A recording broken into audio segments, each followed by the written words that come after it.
everybody. Here we are. I know we're a little late. I apologize. We're kind of moving some stuff around. We were doing a few things last minute, but we're doing everything last minute and all of this stuff around so that we can have a better Lights Out Sports podcast for all of you. So here we go, buddy. My name is Mike Valentine. There is my buddy Cheese over there to my right-hand side. He is here with us every single week and loves doing it. We'll get to his football takes here in just a little bit.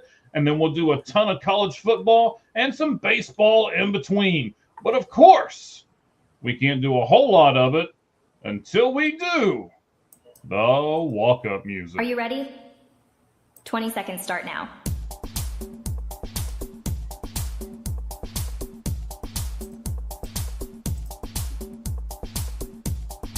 Ten seconds remaining.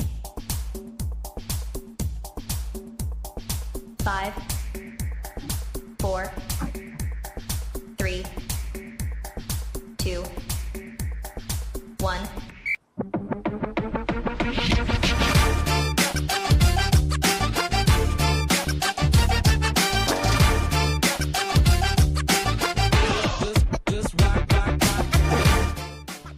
All right, guys and gals, of course, however you are viewing us over on our YouTube channel, on X, you can now view us audio only if you would like. We have both Apple Podcasts and we have Spotify. We are just doing all kinds of stuff right here on the Lights Out Sports Podcast, and that's because today we're going to do so much stuff today. MLB, the winter meetings are making things go a little crazy.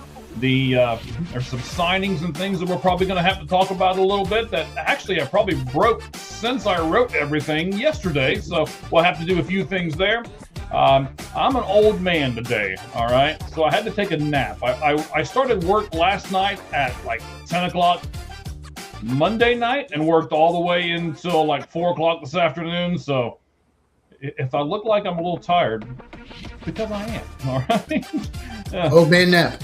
Old man nap. I had to take one of those this afternoon. So yeah, just getting up and getting everything going from that. So I appreciate everybody being with us here. And I know a lot of you guys have worked hard too. So we're going to give you a ton of college football, a ton of MLB, and then some really interesting stuff in our football segment today as well. So once again, we thank everybody for coming on board with us. We appreciate you. And now it is time for the Lights Out Sports Podcast. Cheese, how you been this week, buddy? Been good so far. A lot going on. College football playoff, winter meetings, and a crazy NFL weekend. It's just, this show could go 7.5 hours. Or 8. But I would be asleep halfway through, so let's not do that. I'm going to get hungry at some point, so yeah. That's true. That's true. My beautiful wife had stuff ready for me when I got up from my nap, and you know, I didn't want to get up. I looked like a big old bear hibernating in a cave or something. So, yeah. All right, guys. We appreciate you guys being with us as always. And like I said, you can get us here on the Lights Out Sports Podcast. You can do it on X, which is at All Gloves Off SM. You can go to our YouTube channel, which is everything all spelled out, All Gloves Off Sports Media. That's right. Whew. I'm telling you, I'm a little slow today, so we'll get it though. And then Cheese, doing good, right? Doing good. And you know what? Good, buddy. That's the thing, right? Give us the thumbs up. Hit the yes. like, the subscribe, so you never miss a video, like somebody else on this channel says. Yes, and a lot, yes. And then while we're doing it, buddy, go ahead and plug your stuff. Where can we find you? So YouTube at Football with Cheese, and Cheese is CHEEZ. So once again, subscribe, hit the bell, all that. And then you can find me on X at Football Cheese. Basically same thing without the with. All right, fantastic. We appreciate all of that. Now, before we get going too much, we've given you the walk-up music. You know how Cheese's week has gone because he just told you. I know you guys were just chomping at the bit to find out. But before we get into our first topic, which will be college football, then we'll do MLB, then we'll do NFL, we have to do the 5 Flamin' 5 and 5. So let's explain. Cheese gets 5 questions, and he gets a 5-minute timer. and you'll see some flames everywhere, and they'll creep closer and closer to him. Hopefully won't get that hair there on fire or anything like that, but they'll creep closer and closer to him. Oh, yeah. Whew. Can't harm that stuff. I know a certain lady that would be upset with me if we harmed that. So got to make sure we don't do that. Be careful. Be careful. Yeah. Be careful. Okay. But if we do, and he gets all 5 questions answered in those 5 minutes, then we'll talk about the 5th one a little more. And Cheese, you've got to come through for me today, because this 5th question has to do with the Dallas Cowboys, the Green Bay Packers, and the trade that they made before the season starts. I got a little something that I can't wait to get your opinion on. So, what trade was that? I can't think of one. I can't think of one. No, don't know who that trade would be involved with. No. Okay. Nope. No idea.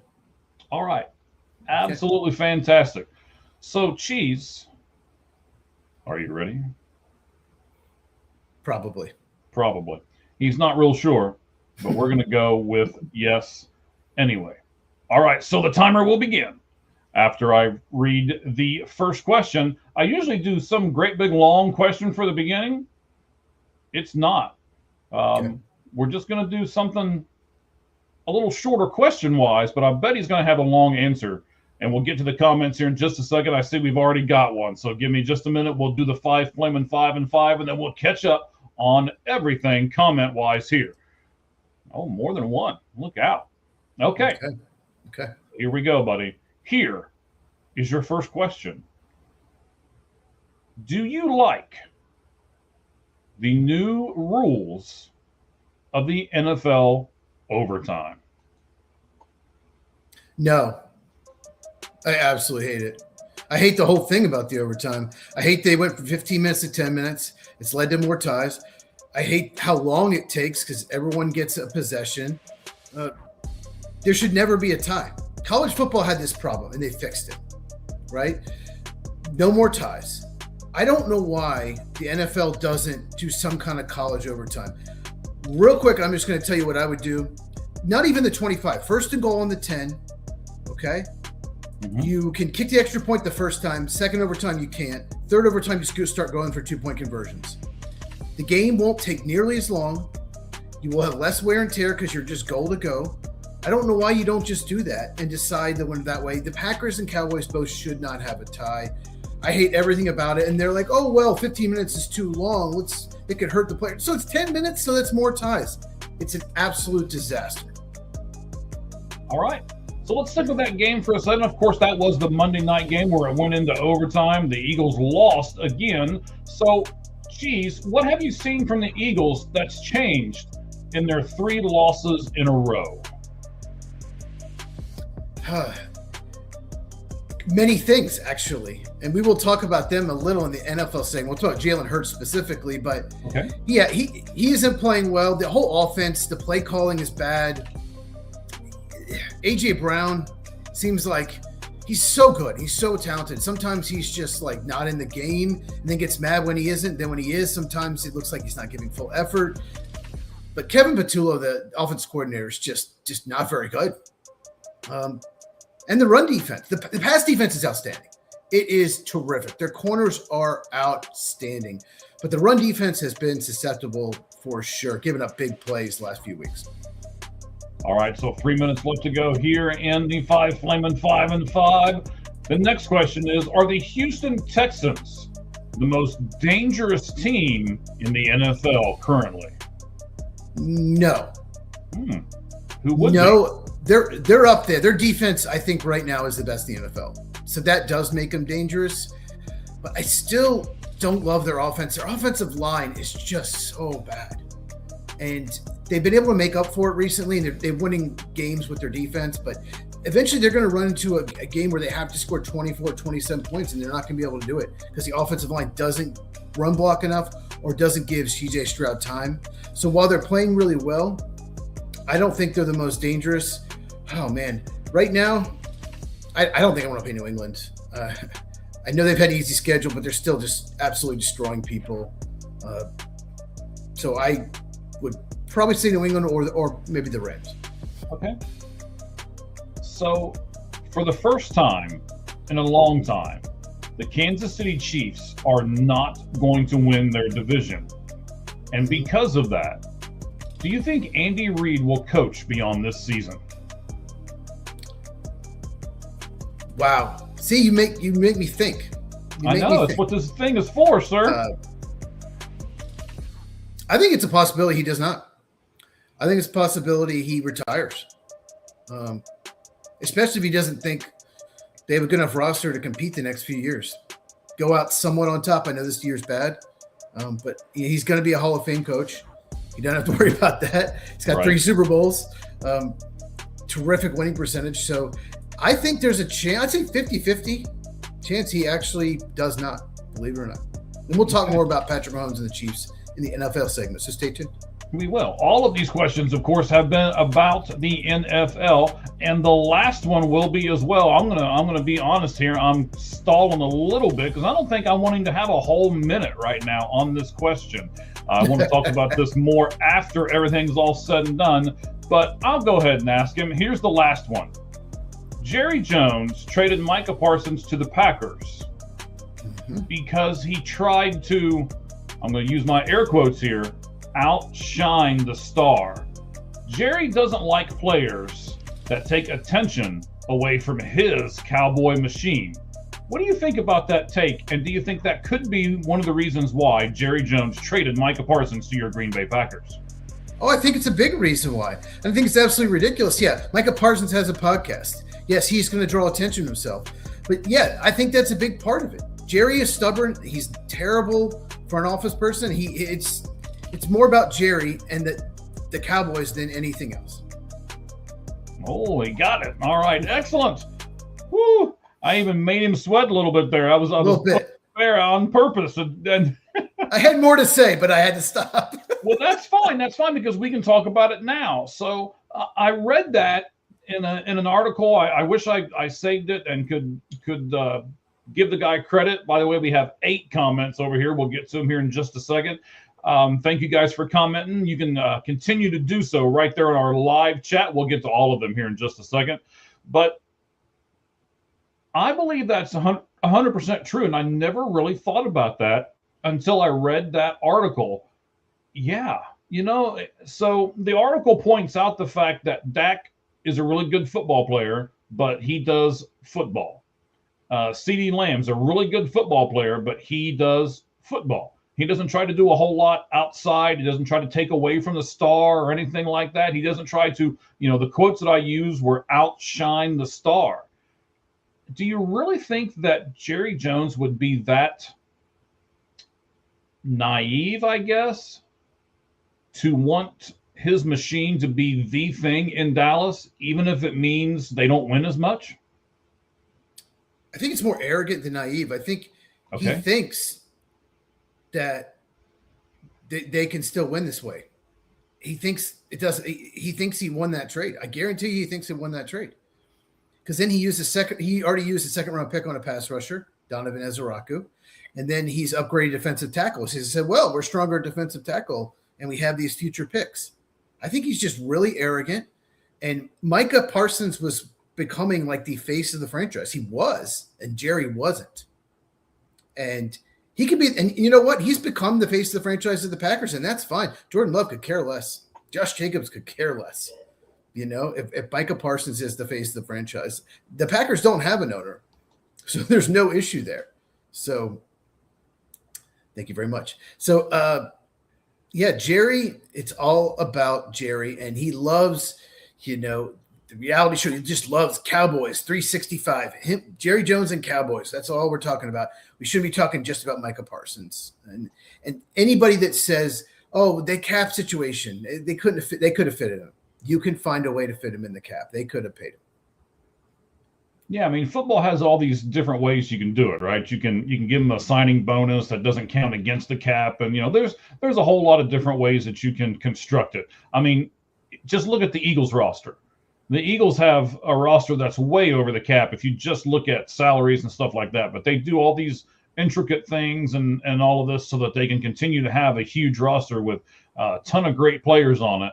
But it doesn't seem to be doing very well for them the moment. But they can be tough in the future, over the cap in the future. They did a lot of void years. So you can put extra money on future cap years to hurt your future. Mm-hmm. So there's things you can do. So, yeah, the Eagles' salary cap situation is really bad, going to be going forward. But they did win the Super Bowl last year.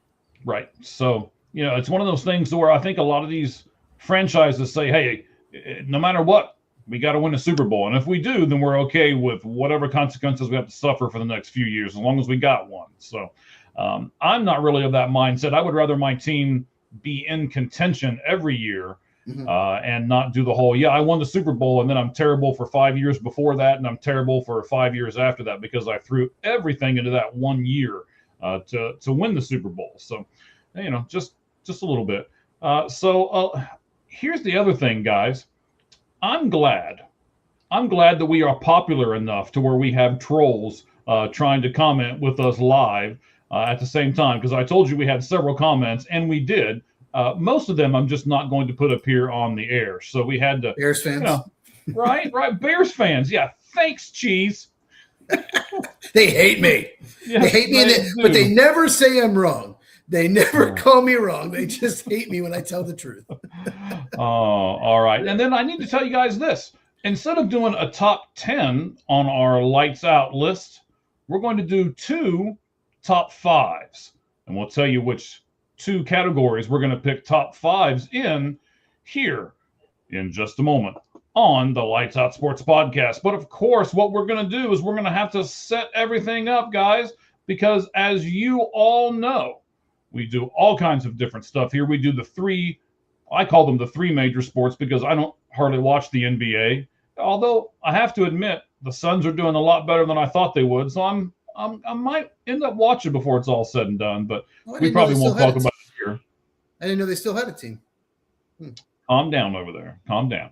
Just because your Rockets dominate everything over there, I'm actually a Nuggets fan, but I don't really watch a lot of NBA. All right. Well, I'm sorry about that, sir. I'm really sorry about that. Sorry, the Nuggets are very good. I don't know. Are they? Oh yeah, they won the title 3 years ago. They're one of the favorites this year. That was 3 years ago, sir. Okay. Well, all right. Let's not get into an argument about the NBA that neither one of us really care too much about. We don't.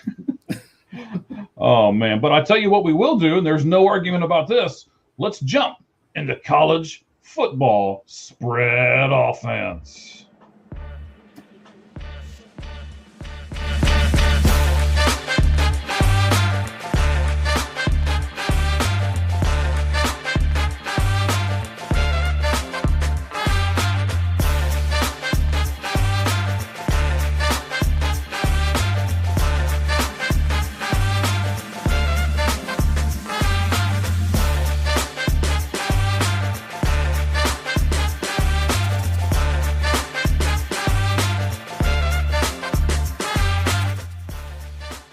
Guys, we have got so much stuff to talk about on college football. I came really close to trying to get Cheese to do another just special college football segment with me.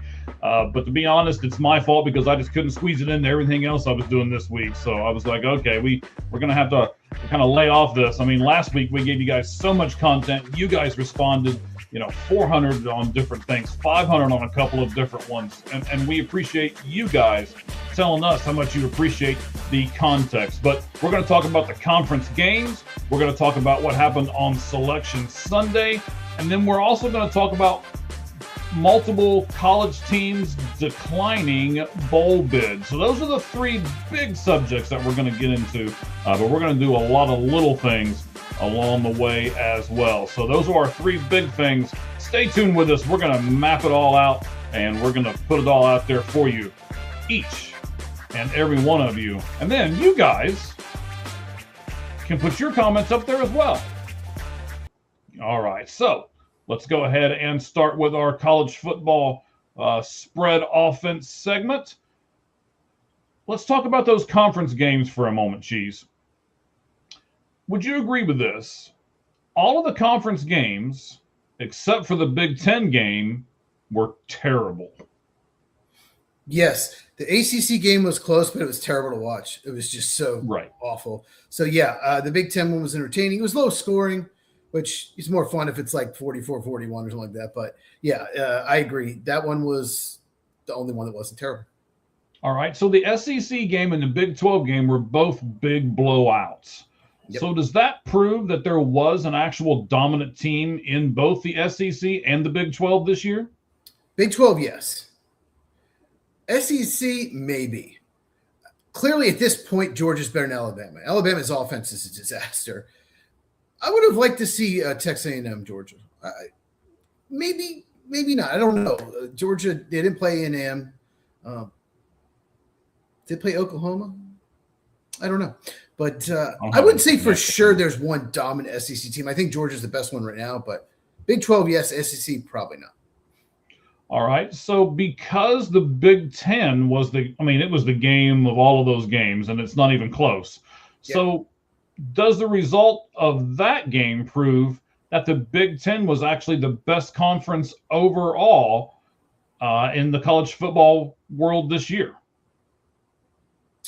Yes and no. At the top, for sure. 3 of the top 5 teams.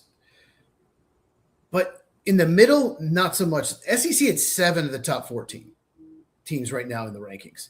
So it is in the top 3, maybe because Penn State wasn't good this year. And then in the middle, SEC stronger. And then at the end, it's probably about the same. So yes, at the top, the Big 10 is definitely stronger. I think the SEC just is a little bit deeper. Okay. So let me tell you about our Lights Out MLB question. We'll get to it in the next segment. So the Contemporary Baseball Eras Committee voted in Jeff Kent, but Barry Bonds, Roger Clemens, Gary Sheffield, and Fernando Valenzuela all received less than 5 votes, which means none of those guys can be voted on again until 2031. It's a long time. So I ask, would you, our great fans, have voted for any of them? So you can say yes to Bonds and Clemens. You can say yes to Fernando Valenzuela.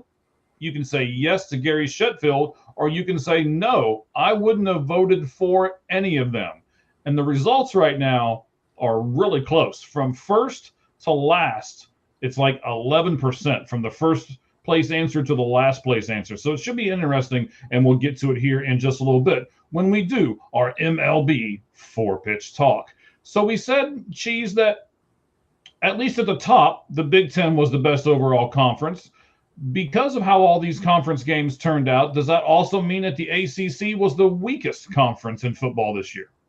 Of the Power 4, yes. They weren't the weakest, but of the Power 4, definitely the weakest.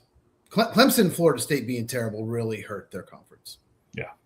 Yeah. So, I think the ACC is one of those teams to where of course, I guess you could say this for any division, I guess, if you really think about it. If Georgia and Alabama are bad for a year, the SEC is going to be down. If Ohio State and Penn State or Ohio State, Michigan, or whatever those, a combination of a couple of those two teams are really bad in the Big 10, they're going to be down too. So, yes, you're 100% right. The ACC had a couple of really underperforming teams this year, and that just kind of drug the entire conference down. Yeah, and if South Carolina and Auburn had bad years, that's not going to hurt the SEC at all. But like you said, the big ones, the Georgias and the Alabamas, and the Clemsons, the Florida State, that really hurts when you get those big programs. Absolutely. Fan in the Van, we appreciate you reposting us. I saw it. Thank you guys very much for helping us out. We appreciate it, and we will help you out as well. The last thing that I want to talk about as far as these conference games is this, and this is going to pain me because I have been against you the entire season for this. You said this way back when. I almost can't be against you now, and I even hate to feed into your narrative, but did any of those conference games that were played over the weekend really even matter? They did, but maybe not to the teams that played in them. Ohio State, Indiana, the losers won, losers 2, winners 1. So Georgia seedings, both Alabama and Georgia made it. It would have been seedings.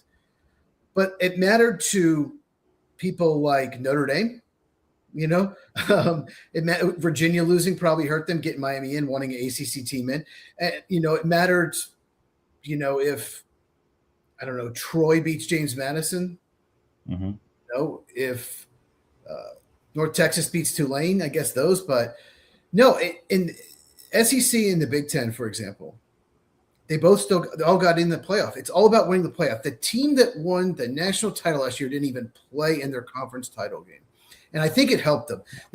There were no more injuries that week. They got a bye. They got to sit back and say, okay, we played awful against Michigan. Let's figure out what we did wrong. Let's fix it because we know we're one of the best teams in the country. Ohio State, and it worked.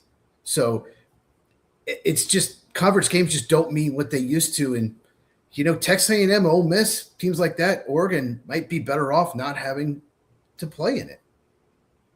Yeah, it's kind of sad that we talk about this because I really don't want this stuff to happen, right? I don't want these teams to start looking at games going, I don't think that benefits us, so we're not going to play.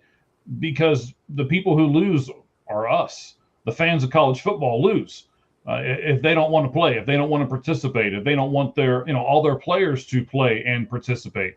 We're going to talk about a couple of those things here. One of them is not in the notes. Something just came up that I don't know how many of you have really looked at. But I've got a problem with some of this stuff, and I'm going to try to be. I'm going to tell you right now. I'm going to try to be as professional as possible. I've already got Cowboy Reggie, who we thank him and his son from the Sons of Star podcast. They were on our show, the watch along that we did this past Thursday night. Now I know you guys all know who won the game, but if you want some other insights and some other football stuff, then by all means, click on that, watch it for a little bit if you got some time. Both of them came on with us at halftime, and they stayed with us through the third quarter. Some really interesting insights on all of that from all the people involved, myself, Cheese, Cowboy Reggie, who is a really big Notre Dame guy. We'll get into that here in a moment, and his son Dallas as well. So before we get into all of that, though, I've got a ton of Selection Sunday things to talk about. And like I said, I love the college game. I love Major League Baseball, and kind of NFL is my third thing. But right at the moment, man, there's some things in college football that I'm pretty upset about, and I'm sure we'll touch on them as everything goes for the rest of this segment here. Why, first of all, Cheese, why even compete with the NFL? And why rush things? Why did you have your show like first thing on Sunday? Because to be honest with you, so let me tell you a little bit about how I did everything. So I worked a double shift on Saturday. I didn't get home till almost midnight. I turned on the game. I watch Ohio State, Indiana with bated breath on the edge of my couch the entire time. And by the way, somebody here was right. It was a pretty low scoring game, even though the other one of us didn't want it to be. But it was still a really good game.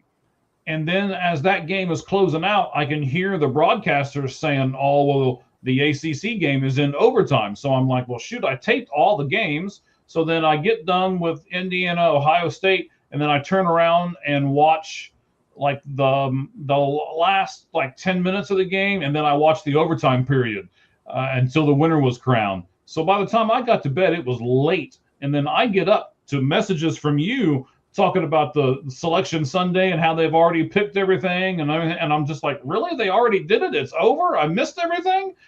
I don't understand why they would compete with the NFL on Sunday, and I really don't understand why they felt like they had to rush everything. The longer you wait, the more people like you and I are going to talk about it. Can you help me understand this? Why would we do that?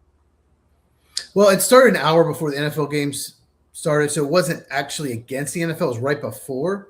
Still, it's on Sunday. The NFL owns Sunday, and we both know they do. Yeah, I think, these schools want to know where they're playing, what bowl they're in, and all that. They want to go ahead and know. I know it's an extra day. You want to wait. You could wait and do a special on Monday. I get it. Yes. But I think, and people would talk about it more and give the coaches more time to plead their case. But I think they just want to go ahead and get it done. And they released the AP and coaches poll on Sunday as well. So it's kind of like we're going to do the same thing.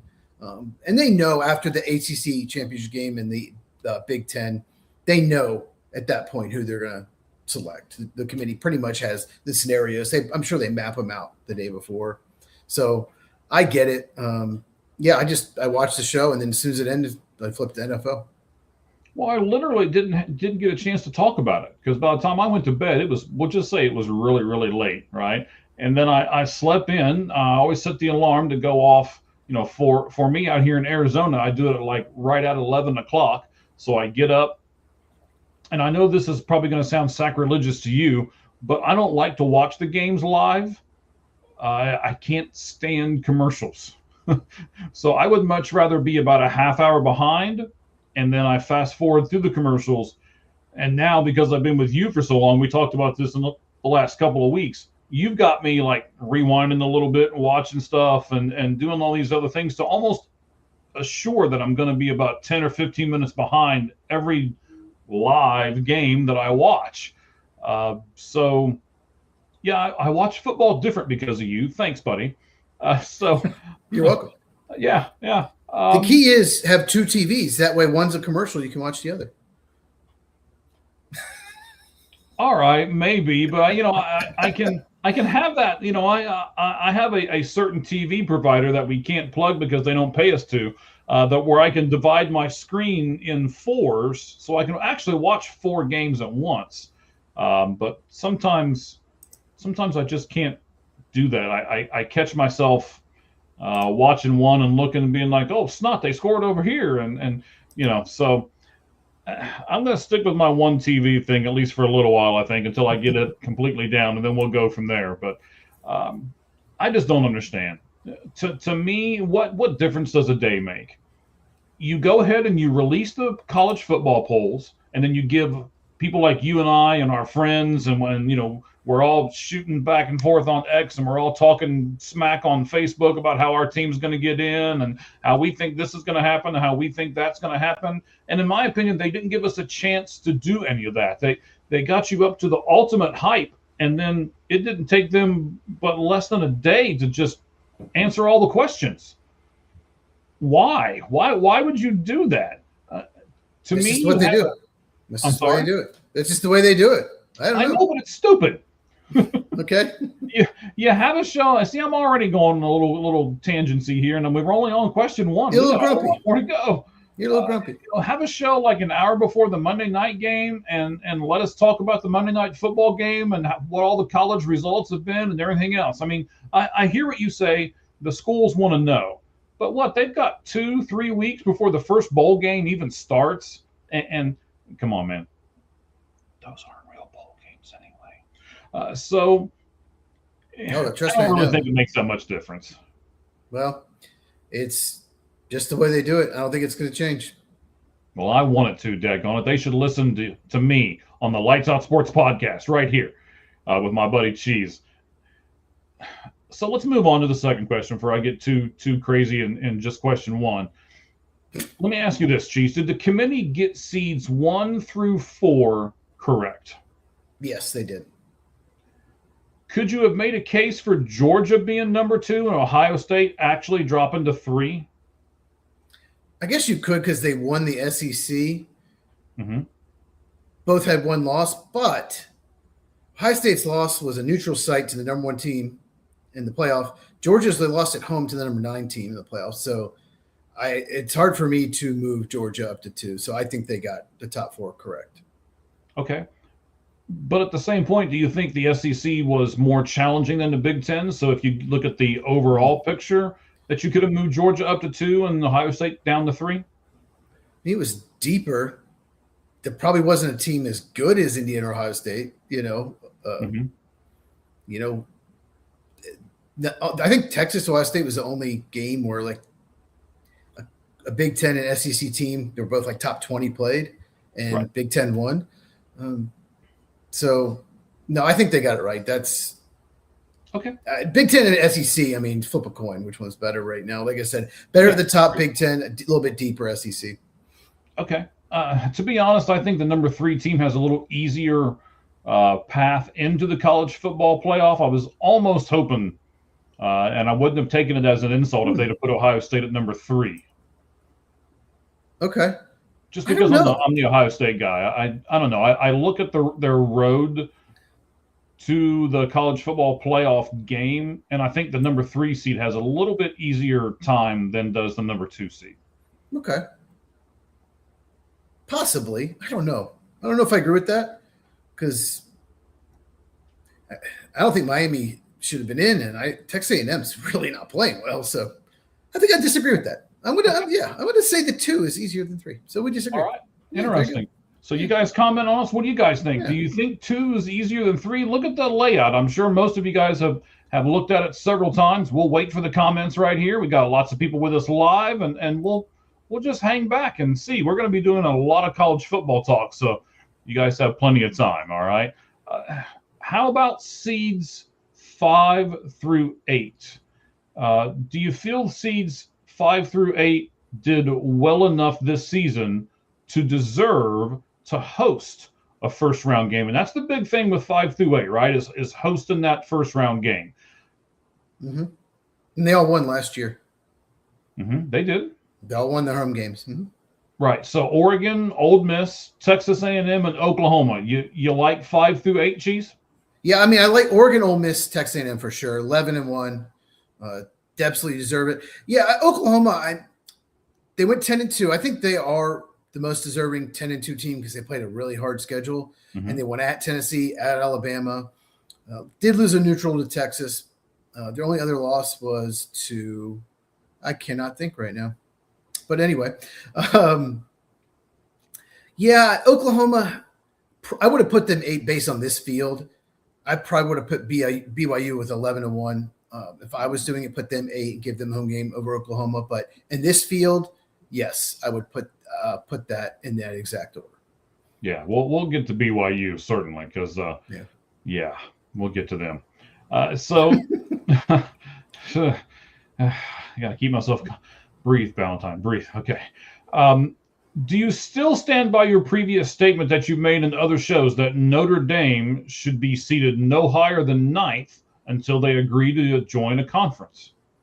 I do. Right now, they can be no higher than 5th. They can't get a first round bye because they're not in a conference. But the 5th seed, is pretty. It's a pretty good seed. Yeah. So 9th would definitely, like Tennessee was 9th last year, and it was a disaster. Yeah, it was.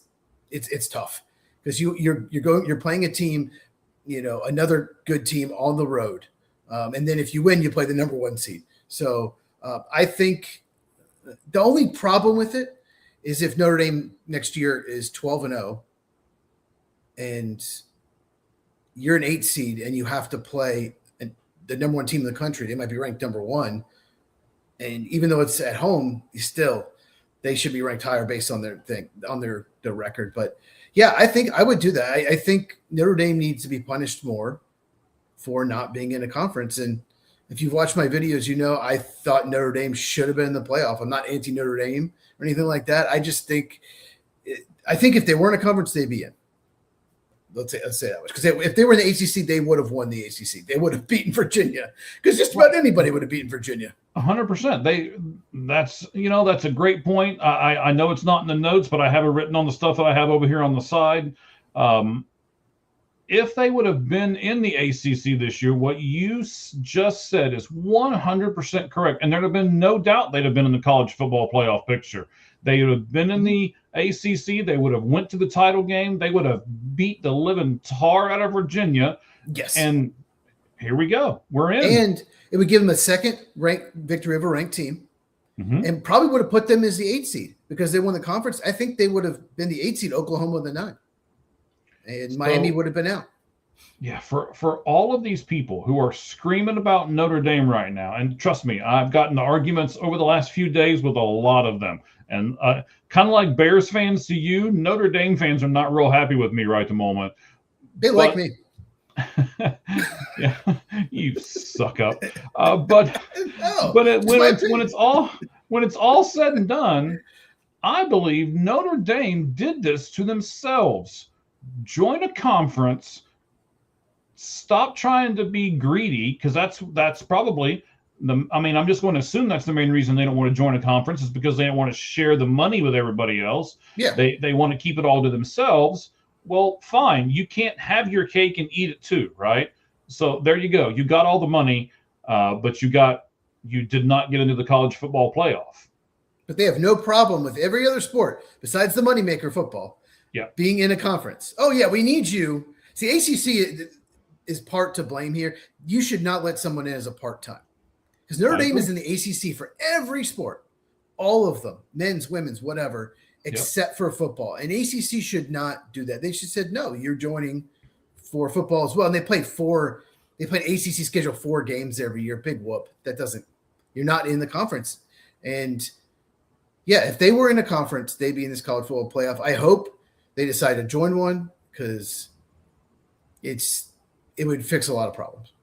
And, I want to stand by. I know you said it first, man. I agree with you 120% if there's if I can do that. Until they join a conference, I believe they should be ranked no higher than 9th.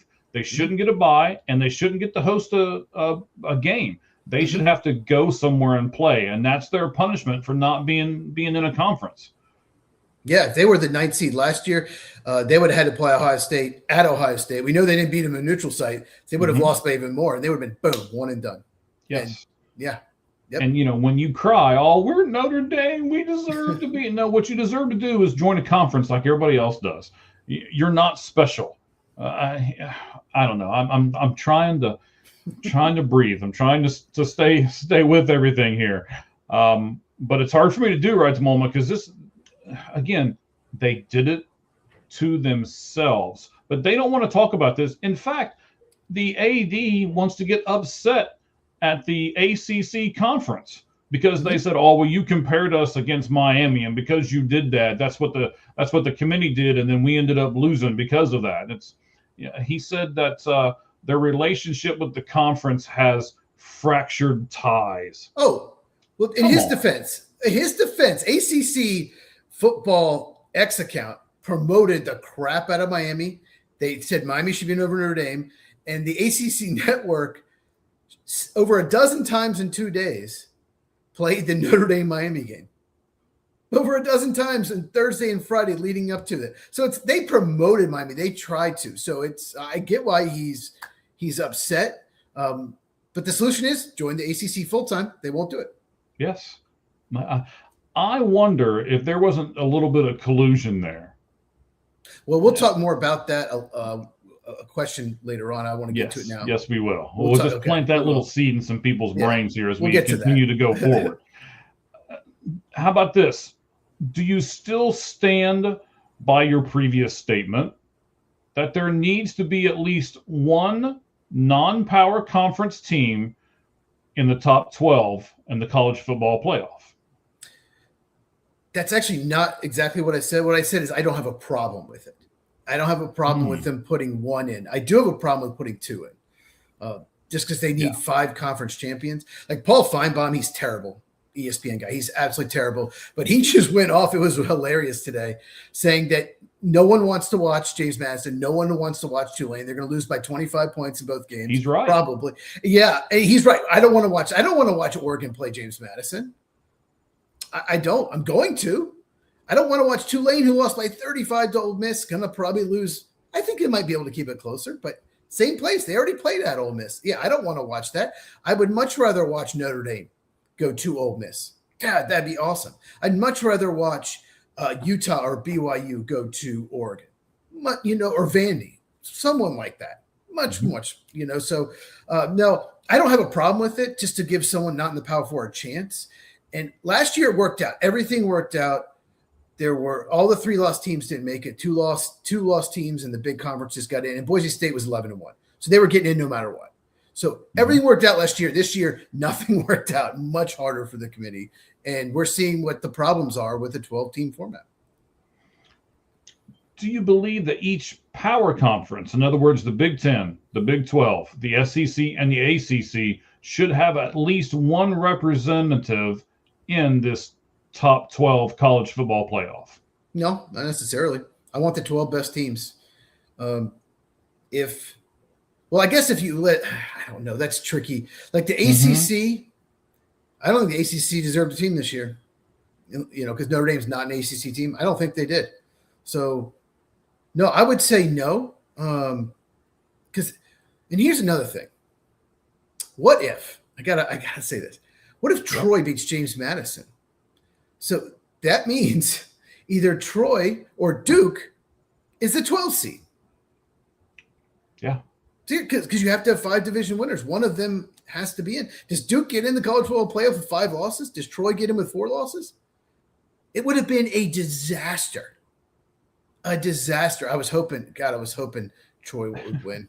But again, that was one of those things that I was thinking about when I went to bed after watching those games, and then I get up the next morning and everything's already decided for me. I don't have a chance to talk about all of this stuff. We're talking about it now, but it's almost hypothetical because everything's already done. Yeah. Well, and Paul Feinbaum, actually, I can't believe I'm saying this because I can't stand him. He's terrible for the most part. But he made a good point. This isn't basketball where 68 teams make it, and the teams that get left out, you have like 11 or 12 losses. So, you can't really complain. We're going to let these smaller schools, when you have 12, to let in 2 of the 12 that are clearly not better than Notre Dame. If they played Notre Dame, the spread would be 21 to 30 points against James Madison.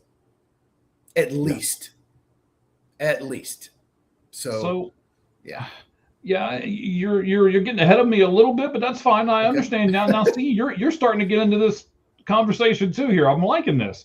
So, should the college football playoff, and I wasn't sure how to word this. You might be able to help me out a little bit because I rewrote this question like 4 or 5 times. Should the college football playoff be a representation from across the college football landscape, or should it be the best 12 teams in college football? I mean, it should be the best 12 teams. And like I said, I didn't mind one team non-power 4 because then most years 12. It isn't. But I have a huge problem with 2. Huge problem. You're right. It's not the best 12. It should be the best 12. But I also don't think there should be conferences. This is a topic for another day that have 16, 17, 18 teams. Yeah. I think we need to have no more than 12 teams in a conference. We have more. That's the way it used to be. I remember when I was a kid, ACC had 9. When they got Florida State, they had 9, and everyone played each other every year too. Now you get like Vandy didn't play Georgia, Ole Miss, Oklahoma, or Texas A&M. And that's why if you take away like Arkansas from their schedule and put in A&M and they win, then they're probably in the playoff, So you're not playing. Some years you're going to play Florida's schedule, which was brutal. And then some years you're going to get Vandy's schedule when you play one of the top 5 teams in the SEC. I 100% agree with you. And we're going to circle these wagons. And at the end, we're really going to kind of, put the top layer. We're going to put the whipped cream on the pumpkin pie here at the end. So personally, I want the best 12 teams. That being said, Cheese, if you simply eliminate Tulane and James Madison and replace them with BYU and Notre Dame, would you still have a problem saying that these are the best 12 teams? This is interesting. I can't wait to hear this. I think you need to talk about Vandy for sure, possibly. I just would have left Miami out. I think the ACC was weak. I lost at home to 8-4 team. They lost to 2 unranked teams, lost on the road to another 8-4 team. I think Vandy had a better resume. So I still wouldn't have had Miami in. And I would either swap them. The problem with Utah is, if Utah, they're 11-1 for sure. Right. But 10-2, they just didn't beat anyone. I think Cincinnati was probably their best win. Well, maybe did they beat Arizona State? They beat Arizona State too. Yeah. Yep. But they didn't come close to beating either BYU or Texas Tech. I think that's what kind of hurts them. But I still would have had Miami out and maybe put in Vandy. So I guess that's kind of my point here. As much as I want to yell and scream about these 12 teams that we got, even if you take the 2 weakest teams out and you replace them with what I would think are 2 deserving teams in both BYU and Notre Dame, I would probably still have a problem with those 12 teams being able to say for certain that those are the 12 best teams, which is what I'm trying to get to is, if I'm on the committee, I'm like, okay, we need the best 12. And then we just simply rank them 1 through 12 based on the season that they had. But we got to pick the best 12 first. What do you think the spread would be if Vandy played Miami, say, in like a neutral site? What do you think? I'm thinking Vandy by 6 to 8 points. Probably so. Which means they're a better team. Yeah, it does. And Miami, one thing that annoyed me about Miami is they threw deep with less than a minute to go, up 31-7 against Pitt to make the score look better, to make them look better. I'm the committee. I'm not happy about that. I want them kneeling down. That would have made me not want to put them in. So I didn't put this in the notes, but you're bringing up a really great point with Vandy here.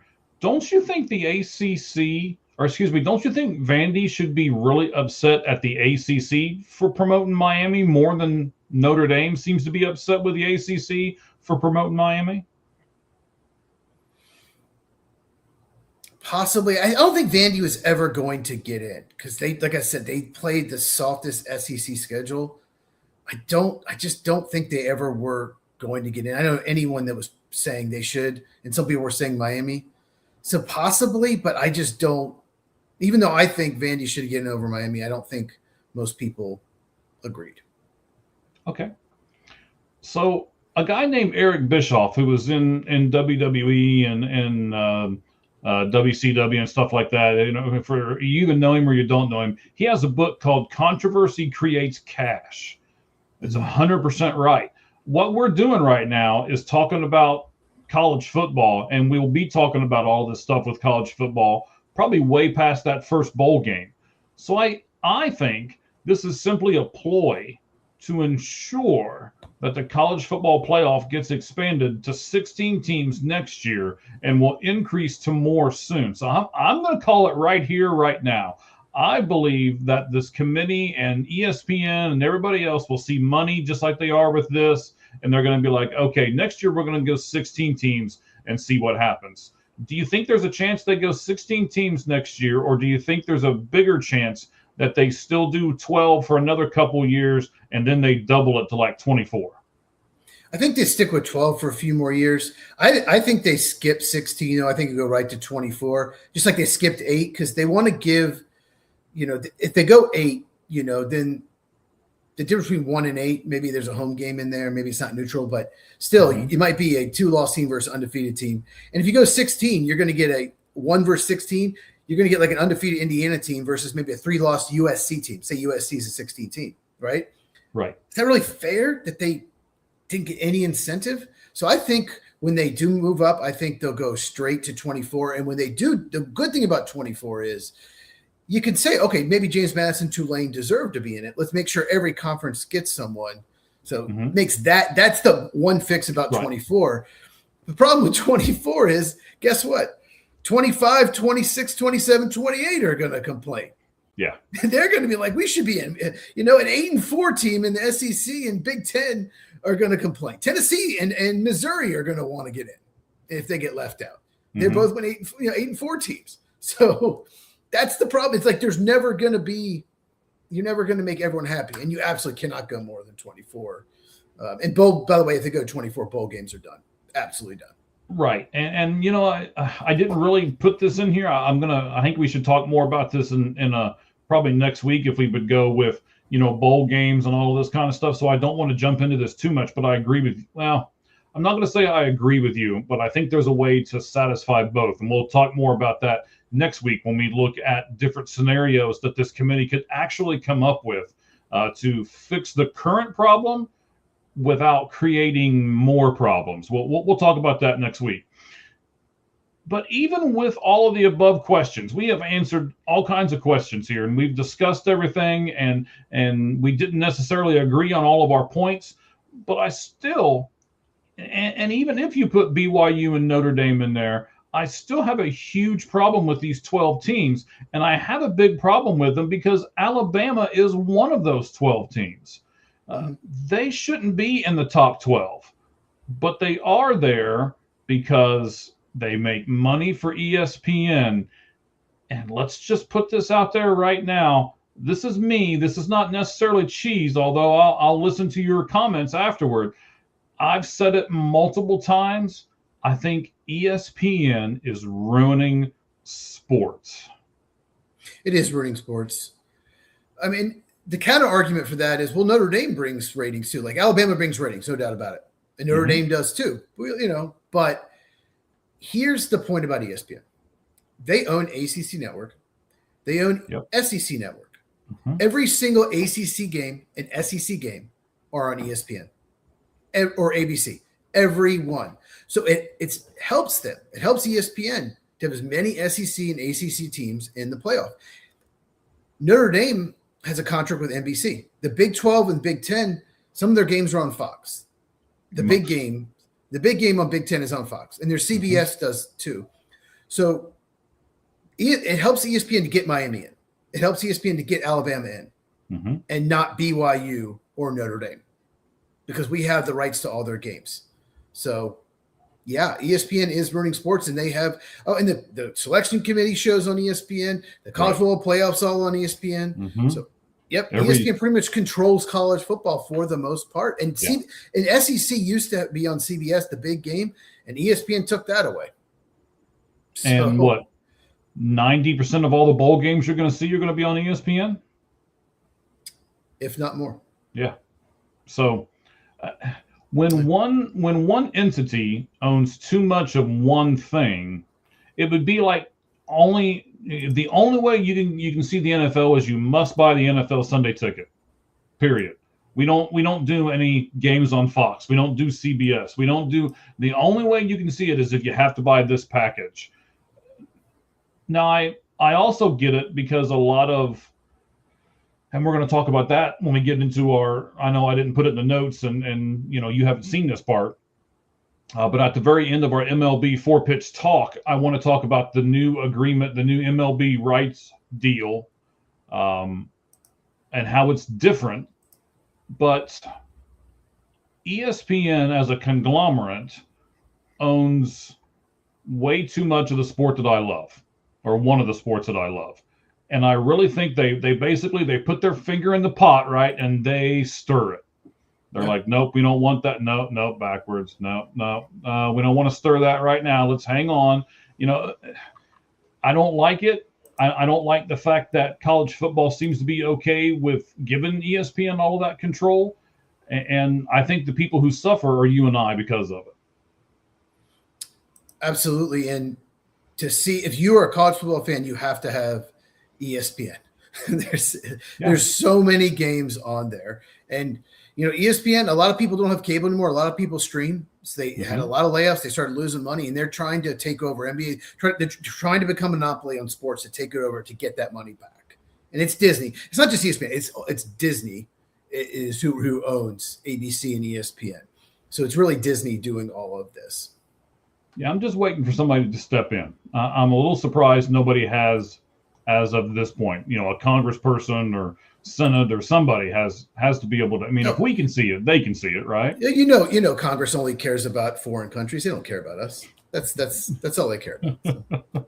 Okay, I don't want to get us off into too much of a tangent here, but I really believe that ESPN is ruining sports. If you guys believe it with me, say it with me, right? And give us a comment up there on our live chat as we keep on going. Let's talk about the multiple colleges that are declining bowl games. This will be the last thing that we do here in our college football spread offense. So let me ask you this, Cheese. This is a very big reason that the college football calendar is just so far out of whack. And I don't want to get into this today. We probably will in the next 2 to 3 weeks. But coaches should not be leaving until after the bowl season is done, nor should players be announcing that they're entering the transfer portal until after the bowl season is done. Do you agree with both those statements? I disagree with both. This should be interesting. So coaches should be able to leave when they want. You can't tell a coach, you have to wait till your team's bowl. What if your bowl game is January 4th, the other team's bowl is December 20th? You can't do that. You can't tell a coach when you can and can't leave a school, because then you might not get the job you want. Because if another school might be like, well, we can hire someone else, like a coordinator, because we don't want to wait for you. We need to get recruiting. So I don't like telling a coach when and when they can't leave. And the transfer portal, you're literally starting at a new school. You have to pick classes and everything. You have to do that as soon as possible, because you if you wait till after the bowls, the semester is about to start. So you should be able to transfer, at this point. But one other thing I would do is you can only transfer for the spring semester, and you can't transfer at the end of the spring and play that year. You have to sit out the years if you transfer it in the spring. So only one transfer portal after this season. Like once January classes start, you cannot transfer, or you sit out that year. That's what I would do. They need to change that. To go through spring practice and then transfer to a rivalry or a team they're playing the next year is a huge advantage. They've got to put a stop to that. Yeah, we'll talk about Sam Levitt around here. Big thing over the last 24 hours or so. He's decided he's entering the transfer portal. Oh, I knew that. He didn't say where he's going yet. No, he hasn't said where he's going yet, but he did some things from point A to point B that people were pretty upset with him about. I'll let a couple of the cats out of the bag. He didn't go to the banquet. I'll say this, a team that might be calling is Indiana. Yeah? They're about to lose their quarterback. Yeah, they are. So he's basically so his agent, which is his brother, I believe, is telling people, hey, you can't blame us for wanting more money. He made $3 million at Arizona State, and now he's getting offers they're claiming of $6, $8, and $10 million. And his agent basically came out today and said, well, if you were getting, if you worked at your job and another job of a similar structure and stuff came to you and said, we'll pay you twice as much or 3 times as much, come with us. You wouldn't look at them and be like, oh, well, now wait a minute, I want to be loyal to my team, so I'll turn down all that money. So we'll talk about loyalty and how much is enough transfer portals and all of that here soon, probably next week or the week after. How much is enough? And yeah, I know he's losing his best receiver. Jordan Tyson is going pro, and I wonder another team that could be interested is he'd be a great fit in the Tennessee offense. He really would be, and they could use an up. Joey Aguilar, I think he's fine. He's nothing great. I think they could use an upgrade there. So those are 2 teams to watch. I have no inside information. I just think that he'd be good fits in both those offenses. And let me go back to it's such a shame. It is a shame. I'm gonna say something like, is NIL and the transfer portal and stuff, are we taking steps that are going to negatively affect college football? I think we are. I don't want to give too much of this away because I just couldn't get to everything and put it all in this segment today. We could have done 3 shows. We could have done 3 hour-and-a-half shows this week on college football and not gotten to everything. We could have. And still not get to everything, 100%. But I want to go back to the coaching thing, and I want to go back to the transfer portal thing. I think you misunderstood me a little bit. I wouldn't let any coach leave any team until the bowl season was done. I understand what you're saying about, if you let this team leave now and that team can't do it until later, and you may miss out on those jobs.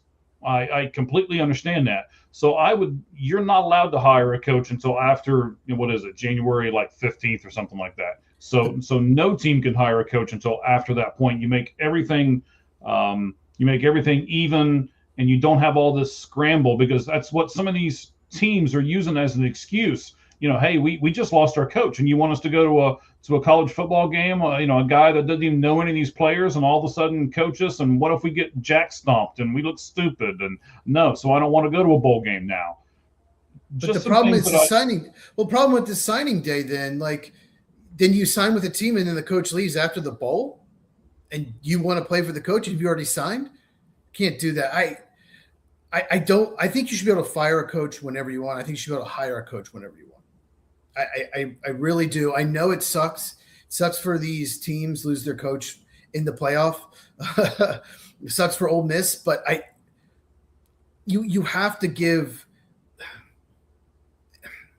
There's no perfect way to do it, but you don't want a situation where people drop out of school, enter the transfer portal right after signing a letter of intent, and you lose half your recruiting class because you had to wait to change coaches. And I just think that. Okay, I see. I think you should be able to fire and hire a coach whenever you want. Okay, we don't always have to agree. We're not going to get upset with each other, and it's not like we're going to throw things at each other's screen or anything, just because we don't, we don't always have to get along. So it's fine. It embeds in Mike Valentine's large forehead. No. No, don't be mad at me, sir. Um, should teams who are changing coaches be able to use that as an excuse to decline a bowl bid? Yes. You should be able to decline a bowl bid if you want. If you do not want to play a bowl game, there are advantages and disadvantages. Obviously, you get more practice. You get another game together. You can evaluate your younger players. There's a big advantage for a lot of teams going to a bowl game, but you should be able to decline a bowl game no matter what. It's up to the school. And if the players vote, you can even take a vote and majority of them say, I don't want to play in a bowl game, then don't do it. Wow. That's not what I thought you were going to say, especially the guy that does all the looking and the drafting. So do you put more stock in a bowl game performance or in a conference game performance than you would in anything else? Like if you're evaluating a guy and he's not done excellent up until this point, but yet he shines under the bright lights, how do you evaluate that, and where do you put that in the rankings as far as where you put people in your college football draft analyst equation? Okay, so real quick, you said you were surprised my answer. Mm-hmm. Here's the thing. If Notre Dame accepts a bowl bid, like the Chick-fil-A Bowl, I think it's called now, or the Citrus Bowl, Jeremiah Love's not playing in that game. He's not. He's going to opt out because it means nothing. And he's going to get ready for the draft because he could get hurt. So pretty much anyone, the running backs get drafted third or fourth round opt out of the game. Not all of them, but some of them do. So a lot of the pro prospects that I watch aren't even going to play in the bowl game anyway. Used to be always did. And now it's actually smart. I'm a college coach, and he wants to opt out, and it's not a college playoff game.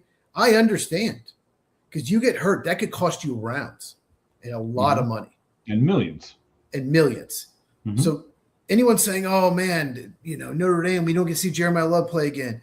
You're not going to anyway. There's no way he would play in a meaningless bowl game. So I have no problem with it. I watched maybe half the bowl games, probably a few less than half last year. Okay. And because some of the games I would have if some guys hadn't opted out. I'm watching mainly for prospects to see them one more time. And you can't watch every game. So some of these prospects I've seen like once or twice. But a lot of them just, like I said, it's an exhibition game. It means nothing. You could only hurt your stock by getting hurt. That's kind of how I do it. And if somebody just great in a bowl game, that's fine. I'd much rather watch them versus a rivalry in a conference title game, something like that. I'd put way more stock into that. And just one quick example, Cam Ward decided to play in the bowl game against Iowa State last year. Mm-hmm. That was awesome. Breaks an NCAA record and then quits from his team at halftime, and they lost in the second half because of it. Pathetic. Have you ever watched a game to watch a pro prospect, and then as you're watching that guy, you see somebody else that catches your eye, and then you go back and watch other games that that person is a part of, and add them to your rankings? Oh, all the time. So then there is a reason to watch these games, even if the Jeremiah Loves don't play. I wouldn't necessarily say bowl games, but other games I'm watching, like I'll go back and I'll watch running backs, and I'm like, who is this offensive lineman creating these holes for him? And you go back and look, you watch the offensive line, you're like, wow, this guy's going to be a good guard in the NFL. This guy is a mauler. So, or sometimes you're watching a quarterback, you're like, who is this tight end? And it's always open, So not necessarily in bowl games, but it does happen. And and some guys, I'll move them up my draft board because of it. Okay. So what if we make a rule? And I had this discussion with a lot of my coworkers today and got some mixed results. I want to hear your take on it, even though I think I already know what it's going to be based on what we just talked about. What if the rule is made, if you decline a bowl bid, that you will be automatically ineligible for the college football playoff the following season? Never happen. Teams will go crazy. Never happen. And you know what might happen if say a team doesn't want to go to a bowl game, they're disappointed in their season, like Notre Dame, they vote not to go. None of their big players, their starters next year, are going to play in the game. They're going to play all the freshmen, all the red shirts. or the walk-ons. That's who's going to play in the game. They're going to get blown out by whoever they play. They're only in the game to just, make sure they're in the playoff next year. You can't tell a team you're not eligible if you don't play in a bowl game. You can't tell teams that. Sure, you can. No, that's absolutely. Then you're forcing teams that don't want to be in a bowl game go to a bowl game. Okay. Just to have I get forced to do stuff at work I don't want to do all the time. Yeah, you can't do that. My job. Football. Yeah, you cannot tell these players you have to play in a bowl game or you're out. I don't like more regulations. I like fewer regulations. But don't you? I mean, really, when you get up in the morning and you start your job, there's a few things that you have to do it this way, right? You can't deviate from it. There are rules and regulations that you follow on your job every day. And I just don't like the fact that we're teaching these kids that, if you don't want to, it's okay. Don't worry about it. We'll support you. You don't need to work. You don't need to keep going. You can just give up and everything's fine. I also think, and Notre Dame fans, go ahead, throw it at me, hit me up, because I think that's what Notre Dame is telling their players right now. You know what? If we don't we're just going to pout and we're just going to not play. And I just don't like it. Not at all do I like it. Well, in my job, I never get hit. I never get tackled and slammed to the ground. I never take punishment. I'm not going to tear my ACL, tear my Achilles, break my leg. So okay. You're forcing them to play a very dangerous game. And as far as Notre Dame goes, I would have done the exact same thing if I was a Notre Dame player. I don't want to play in the game. They'll go through the motions. They have nothing to play for. It's an exhibition game. Their goal was to win the national title. They thought they deserved to be in. So that, like Florida State a couple years ago, went undefeated, didn't get in the top 4. In that bowl game, they got absolutely destroyed. They didn't show up. Nobody cared. They didn't want to be in that bowl game at all. And that's the kind of performance you get from Notre Dame if they were in, the Chick-fil-A Bowl or the Gator Bowl or whatever. So I have no problem with them doing that whatsoever. You don't have to play in a bowl game if you don't want to. And then the next day on the Lights Out Sports podcast, I'm going to come on here and complain about it. And yeah. That's fine. And they'll have no injuries in that game. They'll have none of their starters for next year are going to tear anything or break anything that could hurt their spring practice at all. So there you go. Okay. So with all the fighting and controversy that we've got right now in college football, are we forgetting about what's really important, which is the players? And what I mean by this is Notre Dame said no, they don't want to play. So I put it down on our X account. I really tried to do some research as the football was going on that day. I was looking at a bunch of different websites that I trust and actually messaged some people who I trust in the industry. I'm not trying to say that I'm some big insider or nothing like that. Please don't take it that way, because I'm not. But I do have a few friends in some of these things that are going on. And I think we're forgetting about the players. How many of those players, Cheese, are never going to be able to play in a bowl game because they're not good enough to get to the NFL? This is it. This is it for them. They're the third string lineman. They're the second string tight end. They're never going to play again past college. Why are we robbing them of that opportunity by allowing those teams to not play in those bowl games and not play in any game, to be honest? Well, that's another factor. But if the players voted not to be in it, that there's not much you can do. You still played for Notre Dame. You still, played your whole career. I think one exhibition game, I don't think it's going to define it. It is a shame. I think the main reason to play a bowl game, like I said, is to get more practices in, evaluate your talent for next year, play some more of the guys that didn't get as many snaps, see what you got next year, especially if someone like opts out. Say you're starting top 2 receivers opt out because they're going pro. Well, you can play those young receivers. You can see what they can do. And you maybe have 4 redshirt freshman receivers. Let's see who's the best. Let's see who's going to be our guys. You get an extra game, all these extra practices. So that's the main reason to get a bowl game. And obviously that situation didn't really matter to Notre Dame. Okay.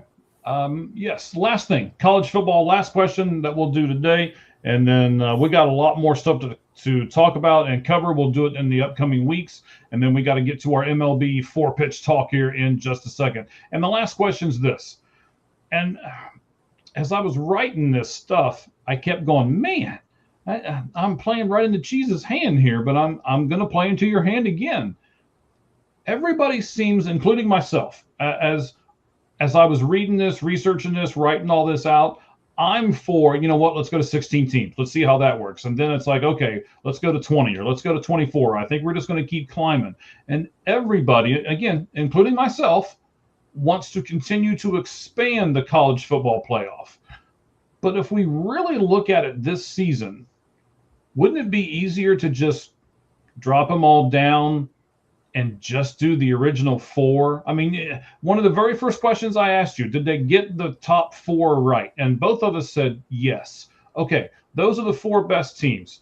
Those are the 4 teams that we really want to see. And then we just do it like it's been traditionally, and we watch bowl games to get good matchups with 2 great teams playing each other.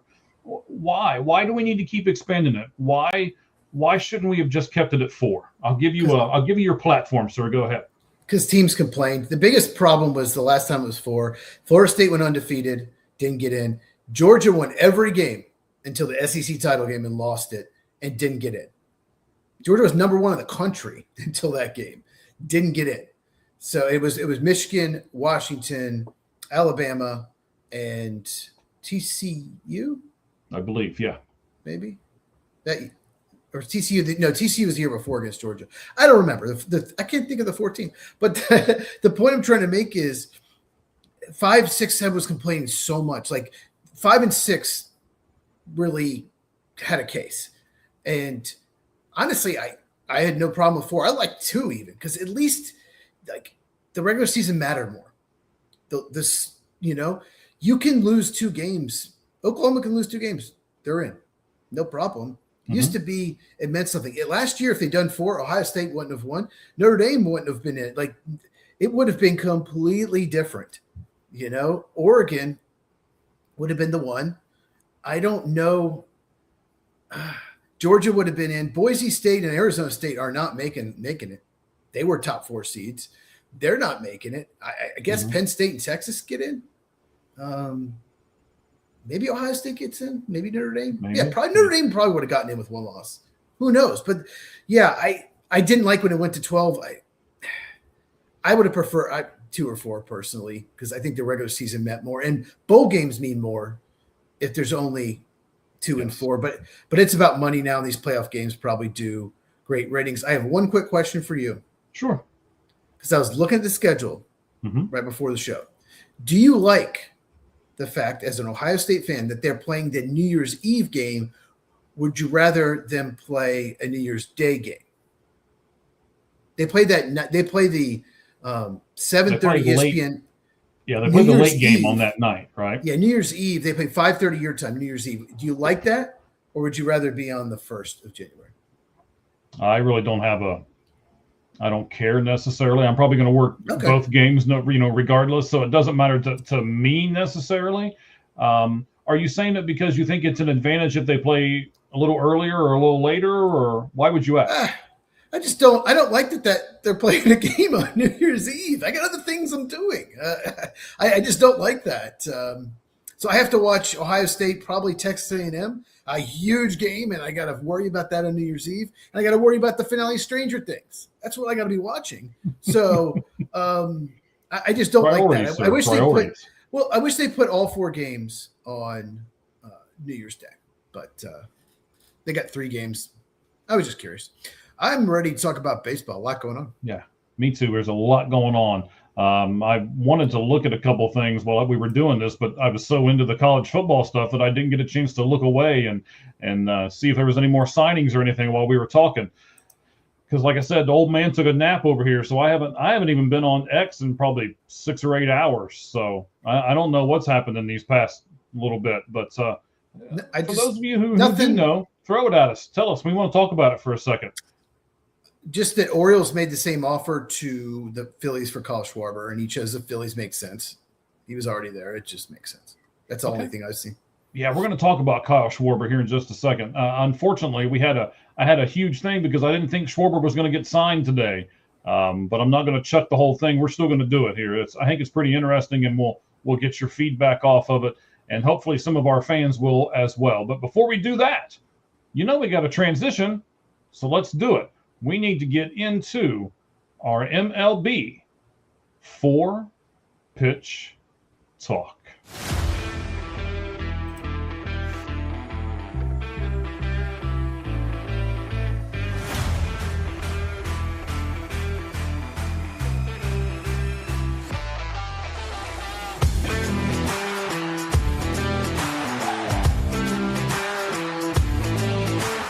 I'm really liking this song more and more. Every time I play it, it's like, oh, this is the one that seems to stick in my head when the show is done.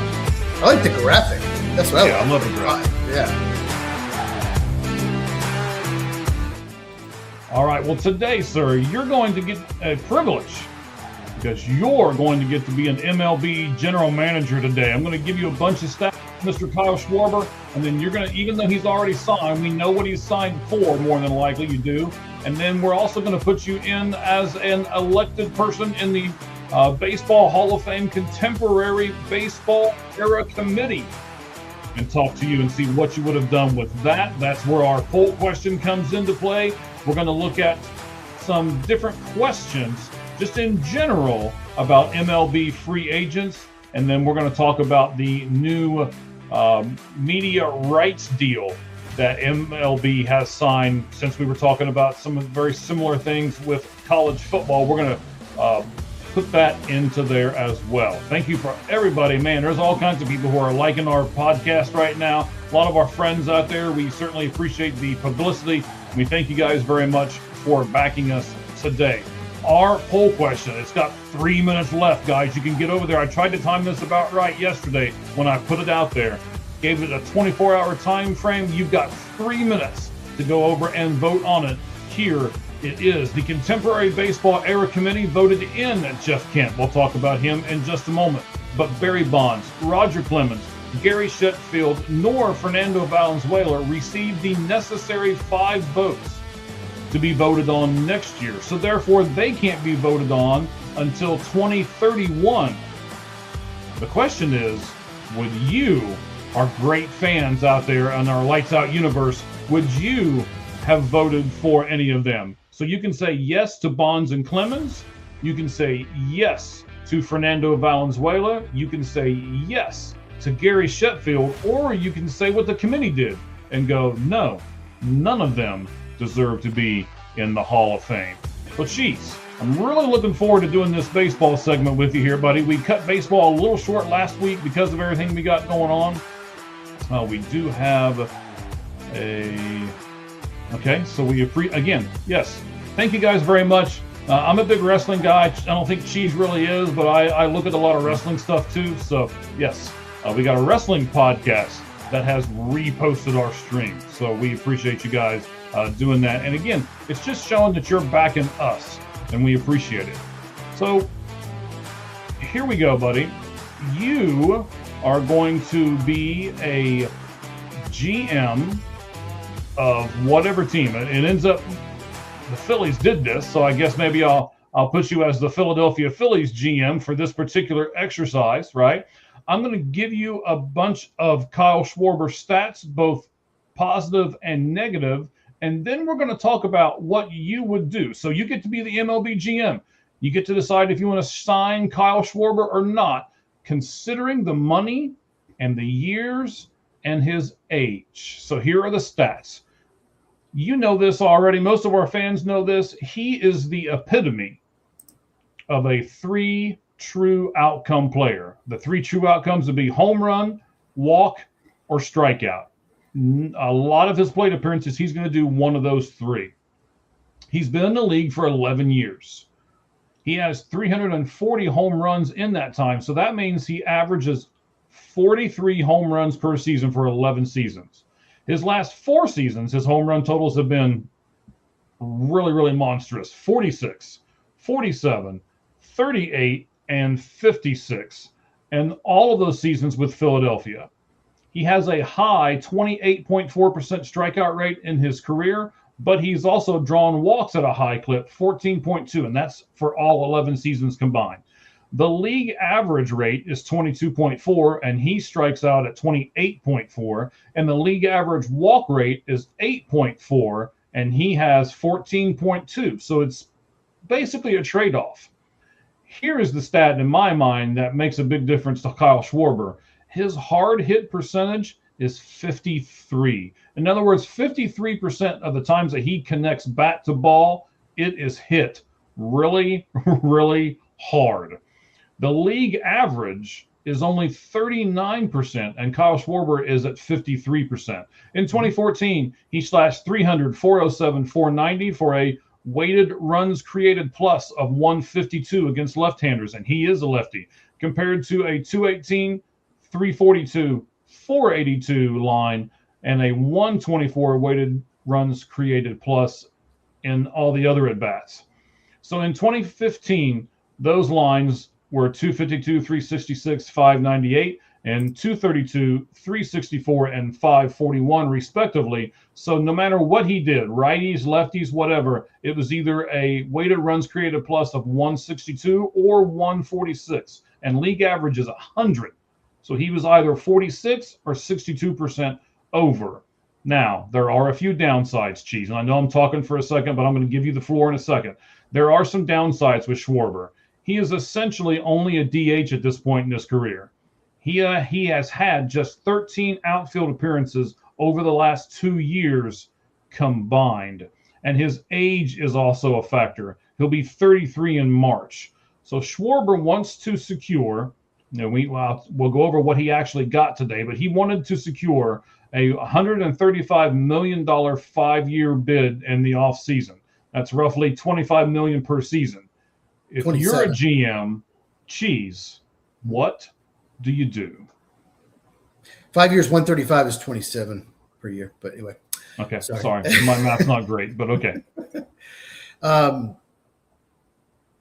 So it depends what team I'm on. If I'm the Phillies GM, I get it. Yeah, absolutely. He's a good fit for the ballpark. He is a leader in the locker room. He's always been just a great locker room guy. I remember when he was with the Cubs throughout their farm system. I followed him. He was just that guy that everyone likes. He's very calm and cool. He never loses his temper. He's just everybody likes him. And he's very big in that locker room. So, and he's ridiculous power. Yeah, ridiculous. That's a good way of saying it. I mean, some of his home runs, it's just like you can just see the ball jump off his bat. You know it's going 450 feet. Mm-hmm. Hard hit percentage. So, I get it. And this makes sense for the Phillies. Because you lose him, it would really hurt their lineup. But let's just play devil's advocate. I would not have given him that much money. I think when the Orioles went to 5 years, 150, that's when he's like, okay, Phillies, just, if you match that, I'll come back. I think that's what happened. The Pirates allegedly made a 4-year, $120 million deal. That is not a fact. That is reported. But here's my problem with Schwarber. He misses a lot in the postseason. His style, 3-2 outcome, you still need to put the ball in play in the postseason. You're facing better pitching, more strikeout pitchers. Last year in the postseason, he hit 188. In 2024, he hit 125 in the postseason. The Braves in the 2023 NLDS, a really big series for them. He hit 118 with a 211 on base percentage, no homers, no RBI. It seems like some postseasons he's had success. He was really good for the Cubs when they beat the Cleveland Indians in the World Series back in 2016. But he has not been good in the postseason the last 2 years at all. He has not done much, and that worries me. His age worries me.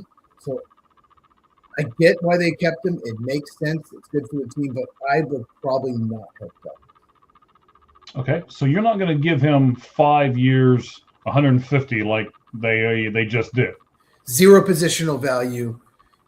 You got to, no defense to the thing. And when you have a DH only, because he can't play the outfield, he's so bad out there, then you can't. It's more. You got to think about the other players as well. If a guy's got a bad knee and he has to DH for a week or so, he can't, because you can't take 12 out of the lineup. Maybe he's the third baseman, but maybe you can DH him. No, you can't, because you have a DH only. So it also hurts your versatility in your lineup. Yes, I'm glad you said that because that's correct. If you have a player who's a little dinged up, like your catcher is a little dinged up, but you want to keep his bat in the lineup because it's a good bat. You have your backup guy actually catch, and then you allow that guy to be your DH for the day. Well, the only way you can do that is if you put Kyle Schwarber on the bench because he can't play anywhere else.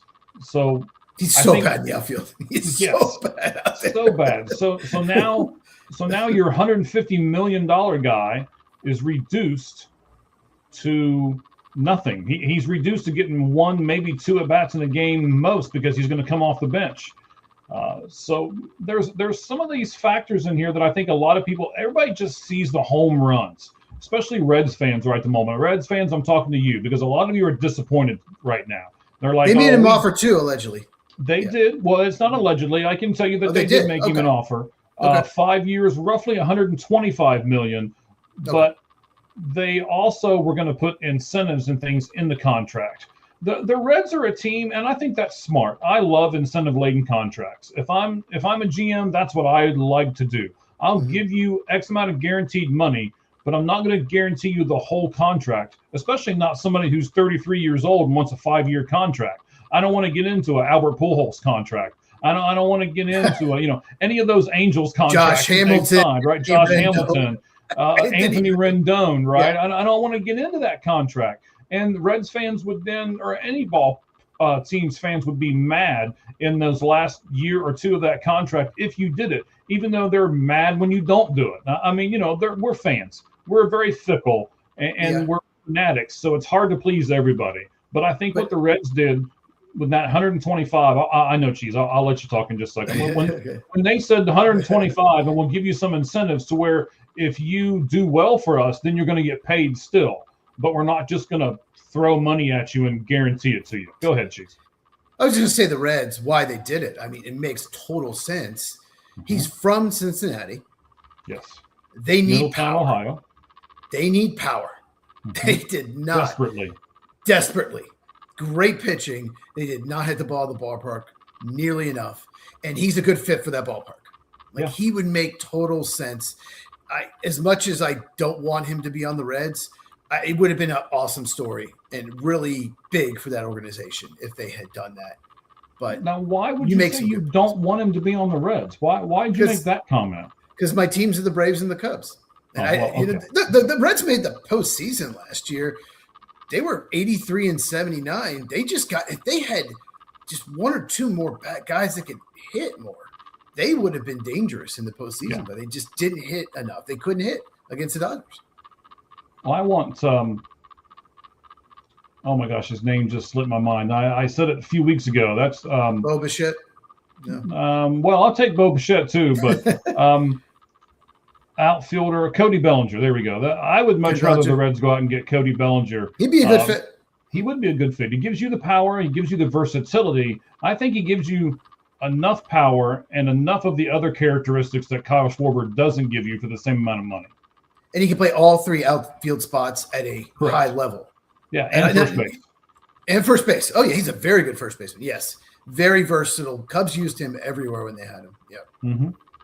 All right, so that's so you wouldn't give him the 150. Where would you draw the line? Would you come into his agent and say, "Look, man, this is the top that we're going"? How is Cheese negotiating this contract? Well, obviously, if I wouldn't go there, he wouldn't be on my team. But I would probably go like 3 years now. I wouldn't mind the $30 million, but I'd do like 3 years. I would not want more. And like I said, it just bothers me that how bad the last 2 years he's been in the postseason. And that's so important. And you have to, in the postseason, you can't count on homers. You're going to, at some point, you're going to have to slap a single the other way with a man on second and 2 out. You cannot count on hitting homers every single time you're up in the postseason. And if you're striking out or popping up with a man on second, 2 out, that's not helping your team. You got to put the ball in play at some point. So what you're saying is there's more to a hitter than home runs. Is that what I'm hearing, Chief? Yeah, it's like Mark McGwire. Like Mark McGwire is a great player. Was he always great in the postseason? No, because he was homer only. He had more homers than singles in his prime. That's crazy. Yeah.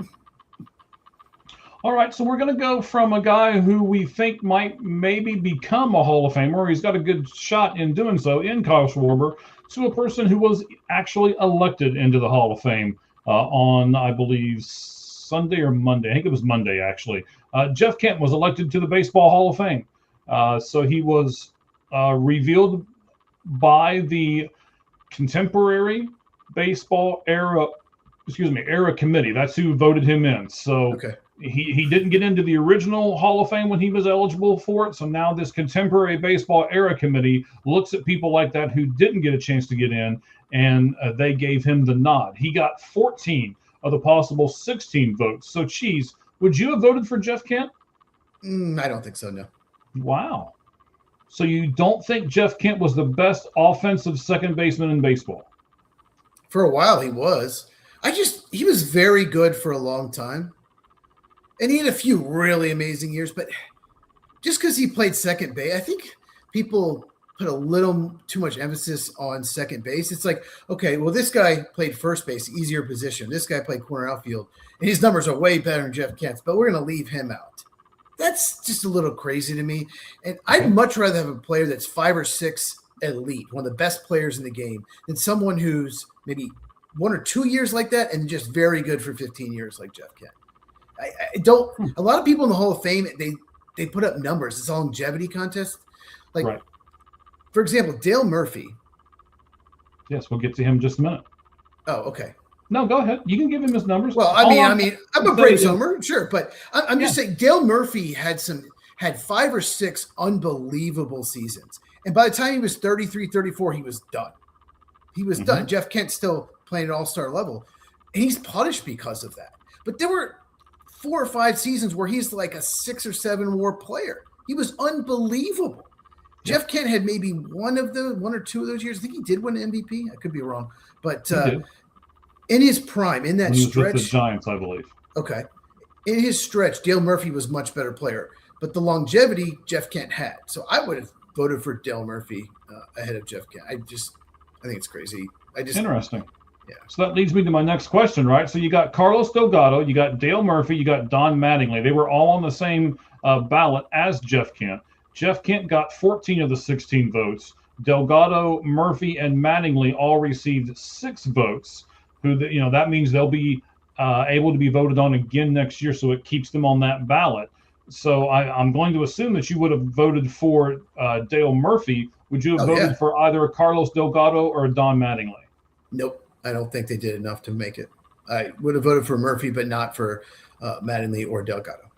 Okay. So all right. So you've already established the fact that you're not necessarily going to look at it as a longevity process. You would be okay with instead of a 12 or 14 year really good career, you're okay with a 6 or 8 year great career. Right? 6 or 8 year where you're one of the best at your position, elite player, one of the best players in baseball. And if you drop off when you hit 33, 34, yeah, I mean, it's like saying like Ken Griffey Jr. dropped off. Of course, he was better than Murphy. I'm not saying he wasn't, but guaranteed Hall of Fame. You know what I mean? It's I just think there's some people in the Hall of Fame. I'm not going to pick names. You can probably figure it out. You can probably Google that just played for such a long time and hit 300 wins or hit 400 homers or whatever, just whatever. But they really weren't ever one of the best at their position in their career, or maybe 1 or 2 years. And we're leaving out people like Dale Murphy, who was like a 6 or 7 win player in his prime. Just incredible player. I do have a problem with that. Yeah, Dale Murphy, by the time he was 33, 34, yeah, he was not very good, but I guess we kind of forget how good he really was. All right. So then if that's going to be your thing here. I hope you're not going to disappoint me in a second, but so then you've got the guys that didn't receive enough votes to get placed on the ballot next year. And there's 4 of them: Barry Bonds, Roger Clemens, Gary Sheffield, and Fernando Valenzuela. All of them received less than the 5 votes. So they won't be able to be voted on again until 2031. Would you have voted for any of them? My answer to the poll question, I couldn't click on mine because I would have clicked on Venezuela and Sheffield. Obviously Bonds and Clemens for a very different reason. It's Okay. not just that they cheated; it's the way they handled it. I mean, they arrogant. Clemens lied before Congress. Bonds just very unlikable person. They're both very unlikable. That if they came out and Nice way admitted, of putting it. apologize, they could have admitted it, apologized, gone speak to youth, saying I made a huge mistake. Do not do this. All the bad thing. This is why I'm not in the Hall of Fame. I'd love to be in. That is what they should have done. The way they handled it was horrible. So, but Sheffield and Valenzuela, do you know why they're not in? Because I can't figure out why. Because I did not see Fernando Valenzuela pitch. I was too young. But I saw Gary Sheffield play. He was really good. Yeah. He was so good. So do you know why? Mike, can you explain it to me? You're the baseball guy. I don't really know why. I understand why Barry and Roger are tossed off to the side because I would do the same thing. But I agree with you on Gary Sheffield, and Fernando Valenzuela for me is right on that fringe of a yes or no guy. He is more of your guy. He had a really good shorter stint, but he was really, really good in that short stint. Gary Sheffield is like the opposite of what you've been saying. Gary Sheffield was above average for many years. He had a very long, he was with Atlanta. He was with several other teams too. He had a very long career. Yeah. And I don't know. For me personally, I modeled a lot of what I did after two guys, and one of them was Gary Sheffield. I love the bat. I love the waggle thing that he used to do with the bat and everything. I loved it. I always thought it was very intimidating. And I just loved to watch Gary Sheffield play. He was a great outfielder. He was a even better hitter. And I don't understand. And I think it's a travesty that Gary Sheffield's on this list. The other three guys, I'm not gonna scream and yell or picket for or anything like that, but I will for Gary Sheffield. He needs to be in the Hall of Fame, and he should have gotten in the original Hall of Fame. He shouldn't even have to be wondering about this contemporary baseball era committee thing. He was great in my mind. He had 509 homers. Yes. Jeff Kent didn't even hit 400. Correct. How is this possible? Now, yeah, Gary Sheffield was playing great into his 30s, so there is some of that what I said, yes. But God, he had some good years for Atlanta. He had 6.8 for Atlanta. His best year came with the Braves when he was 34 years old. He actually played better in his 30s than he did his 20s. He did. He had a year with San Diego when he was 23. He hit 330. Oh my God! No one hits 330. It's 6.2 WAR. He had 5 years where he was 6 WAR. So that's 5 years elite. Yes, that's 5 years elite. He absolutely should be in. And I think Fernando Valenzuela should be in as well. Okay. I believe we have a poll question, right? We do have a poll question. That's 100% right. It just quit. So the Baseball Era Committee voted in Jeff Kent, but Barry Bonds, Roger Clemens, Gary Sheffield, or Fernando Valenzuela. None of them received the 5 votes necessary to get voted onto in the upcoming season. So they have to wait till 2031. The question was, would you have voted for any of them? None of them got 18%. Yes to Gary Sheffield was next with 24%. What are you people doing?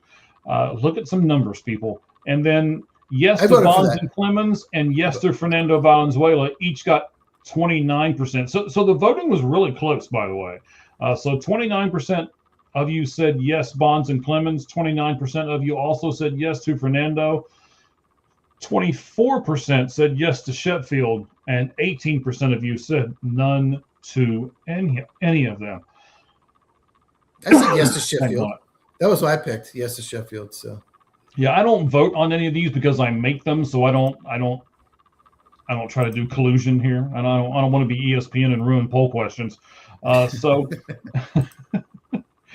I don't ever vote. But if I would have said yes to Sheffield. That would have been my vote as well. All right, so let's talk about if you're a free agent right now. If you're a free agent, Cheese, would you pressure your agent to get you signed by Christmas? No. Scott Boras is on the phone. No, I would never pick Scott Boras. Depends. I would love to be signed by Christmas. That's ideal. You do not want to go into next year without knowing where you're going to live. But if you don't have the right deal with the right contract in place, the right fit, it's more than just money. It's the right fit, right organization, right city, right everything. Then I'm going to wait till it's right. Well, okay, I was going to go further, but I just see you're going to ask that in a second. Yeah, so if not by Christmas, would you want to be signed by the new year? Look at you reading ahead. We don't do notes. It's all improv. No. Yeah, yes, you want it. Yeah, I want to know before Christmas. I don't want to wait till January and February, but if you have to, you have to. It's got to be the right fit. Right. Okay. So would you hold out for more money? Now, I know you threw some other stuff out there. Oh, it's got to be the right city. It needs to be, I want to be on the team with some people that I know, or, something like that. But would you hold out just to say you want more money? Well, it's just like ballpark fit too. Like Kyle Tucker was a terrible fit for the Cubs ballpark. It was a dumb trade. Jed Hoyer, got a contract extension, hurt their future. You have a ballpark that's so deep down the lines, like 353 down the lines, and Kyle Tucker's a dead pull hitter. Terrible fit, So am I a dead pull hitter? I'm not going to Chicago. I'm going to maybe like New York Yankee Stadium or Phillies or Reds or something like that. If I'm a gap-to-gap hitter, I do want to play in Wrigley. It's short in the gap. That's where you want gap-to-gap. It's great. So it depends on a lot of factors, but I'll just say this about money. A lot of players, more than I could ever imagine, and this, go where the most money is given. They don't factor in the city, the ballpark, the culture, everything. They just, wherever I can get the biggest contract, all the Boras clients pretty much do. To me, if I'm not even like an elite player, if I'm a free agent, I'm just like a good player, and someone offers me 3 years, $33 million, let's say. Okay. And that's a great fit, a city that I like, a team I like, culture, ballpark. And another team says, oh, we'll give you 3 years, 39. The difference between 33 million and 39 to me is nothing. There is no difference in my life right now, and I assume you agree, between 33 and 39 million. Nothing. That's the same. Of course, taxes, Texas and Florida, you're going to make more money than California, right, and Massachusetts if you play for Boston. But so money, it is important. Of course it is, but it's not the biggest factor. But I would hold out for more money if and only if it's other factors were part of it. Well, I'm going to bring this up real fast because I like your point about holding out for more money, but I think it depends on where you are in your career. If you're towards the end of your career, you're probably not going to hold out for more money. If you're towards the front of your career, or in like college football, like we were talking about earlier, if you're looking at just NIL money and you can get another three, because I remember you saying earlier, well, how much money is enough? Well, it depends on if you're 18, 19, 20, or if you're 31, 32, or 33. That makes a difference to you as well. So we're really going to get into some of this money and loyalty talk and stuff next week. I can't wait to do it with you. We're going to kind of span that over all of these three great sports that you and I both love. But I want to give you some breaking news. Okay. The Pittsburgh Pirates have signed a free agent. I don't believe you. Yes, they really have. The Pittsburgh Pirates are in agreement on a 1-year, $7.75 million deal with reliever Gregory Soto. The lefty? Lefty, yeah. He's okay. He's nothing great. That's a pretty big deal for the Pirates, though, isn't it? A little overpay. He's nothing, I don't know. Yeah, that's an overpay. I would say you're right as well, but that's what the Pirates are going to have to do, right? They're going to have to overpay to get you. We were just talking about it, right? The right team, the right fit, Okay, so Gregory Soto goes back to the Pirates, and who offered him $5 million, and he's like, I'm not going to do it for $5 million. Well, how about $6 million? And then he thinks about it a little more, and they can see him thinking about, okay, so how about $7.5 million? Well, I tell you what, you go to $7.75 and you got a deal. Okay. Right, so they're going to have to kind of overpay to get people to look past the fact that it's Pittsburgh and they'll go play for the Buccos, right? I guess that's we heard they're going to spend money. They made it Kyle Schwarber an offer. This is not going to get the fans excited. This is not the kind of sign No, we were it's hoping not, for. but it's a start. It's a start. Okay, It's a sure. start. We'll take All it. right, so let me just go over the new MLB media rights deal. Do you have anything else you want to talk about here for a second, Cheese, or am I No, keep going. We're good. knocking you out?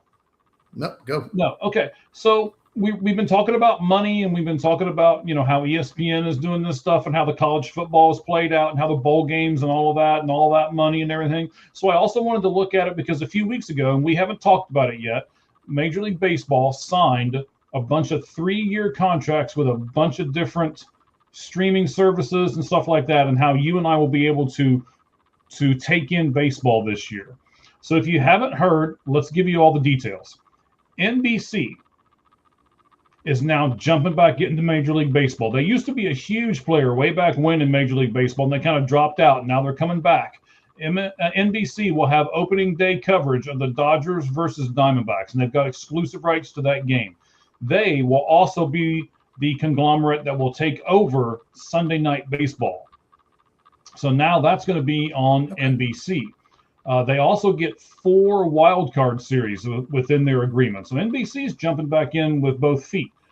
Peacock, which of course is also owned by NBC, if the name Peacock didn't give it away to you, will air some other Sunday night games if there is a conflict between like the Olympics or something like that NBC is covering. So Peacock will take that over. And then Peacock is also getting the 18-game Sunday morning streaming package. Now, personally, I love this package, and I will probably get this from them.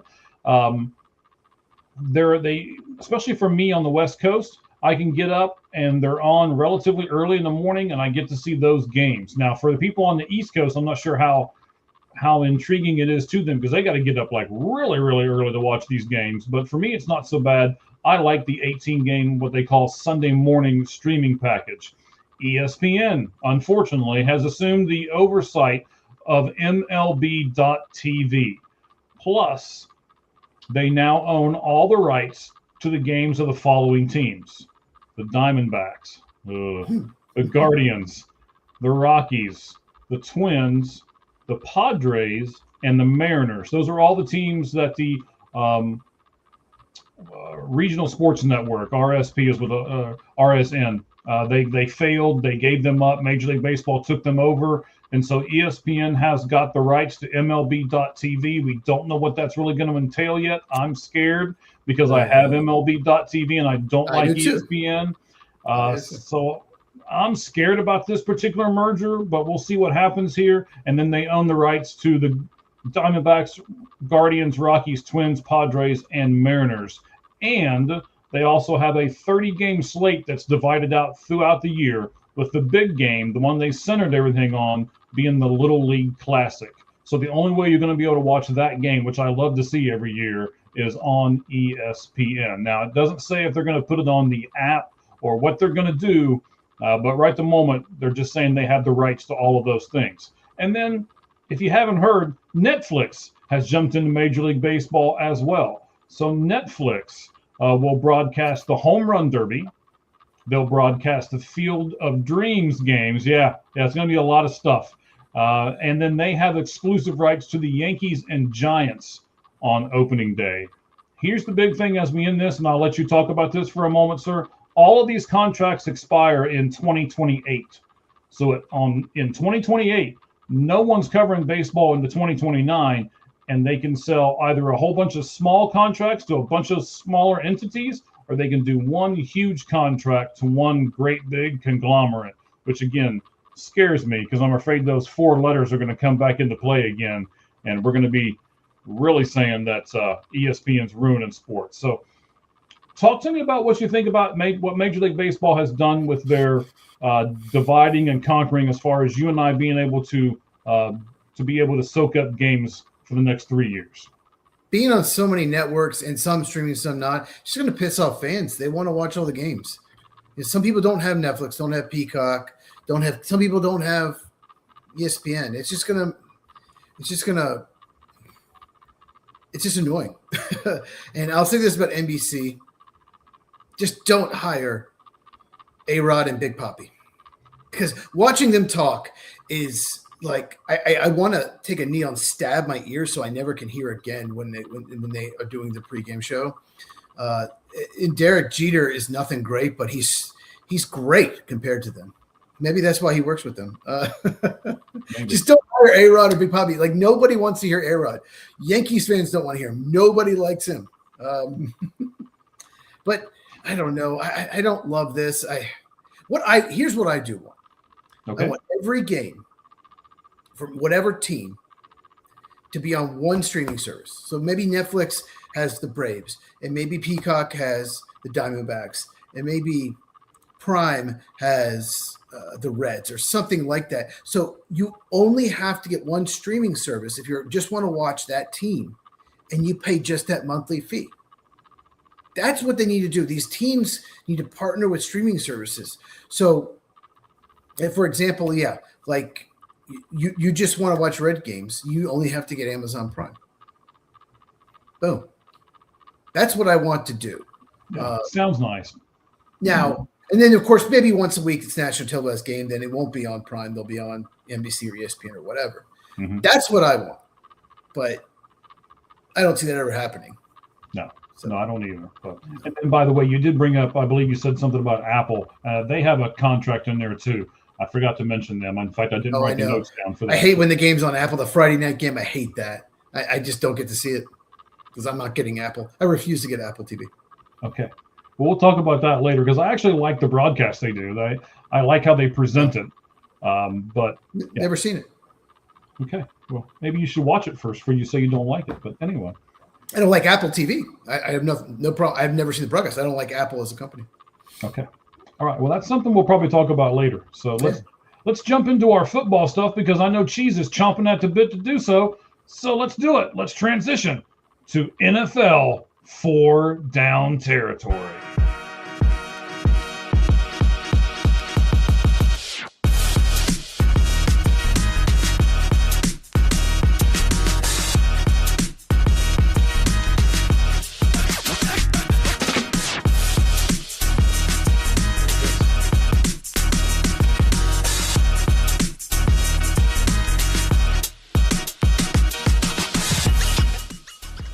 All right, Cheese, give us a preview. What are we going to talk about over the next few minutes as far as the NFL goes?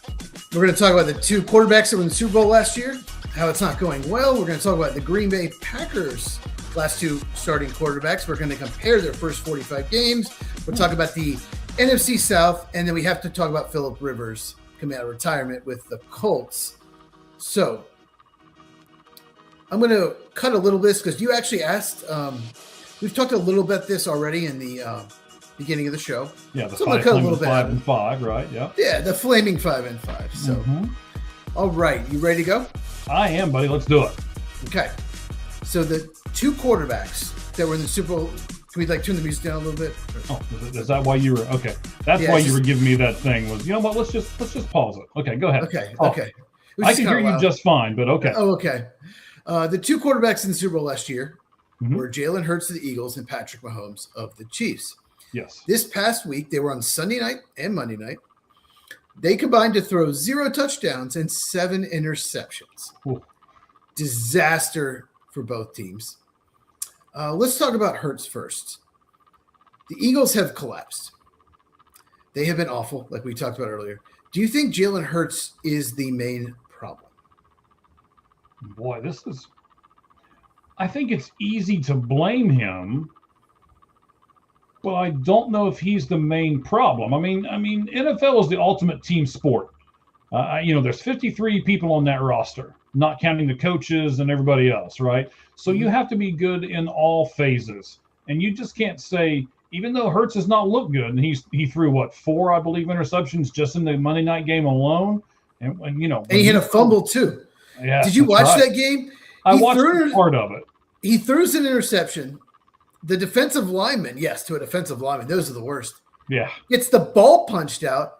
Jalen Hurts picks it up, starts running with it, and then he gets it knocked out for a fumble. There was 18 turnovers in that game. It was one of the craziest games I have ever seen in my life.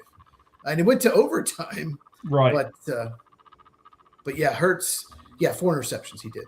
Yeah. So I mean, when you throw 4 interceptions, it's hard to win a game. When you have 4 turnovers in a game, it's hard to win that game, no matter how they come. Yeah. So And they they even almost had won. 5. Oh, the Yeah. Chargers didn't play well either. Both teams were playing awful. It almost was like Duke, Virginia. It was very similar. Both teams did not really want to win. Yeah, we talked about it earlier. I think the offensive coordinator is a problem. The coaching's a problem. Run defense. But Saquon Barkley had a big game. Mhm. If Saquon Barkley has a big game, you should not throw 0 touchdowns and 4 interceptions. Hurts was awful in that game. They're a mess. The Cowboys are not out of it because the Eagles are an absolute mess. I mean, do you think there's any chance that they repeat? Or do you think they're done? I don't think they're done. They look bad, though. When Troy Aikman says you look bad on the ESPN broadcast, you really look bad. And he said it multiple times. He kept saying they just don't look like they're on the same page. Their timing looks off. And you know as well as I do, Cheese, they've not ever been an offensive juggernaut. They've just been good enough on offense, and their defense has been what's really gotten them where they've gone over the past few years. So when your defense doesn't play as well and your offense plays even worse, I don't see them going very far in the playoffs. But because of the start they got off to and the other teams in that division, I think they're still going to make it. I just don't think they're going to go very far.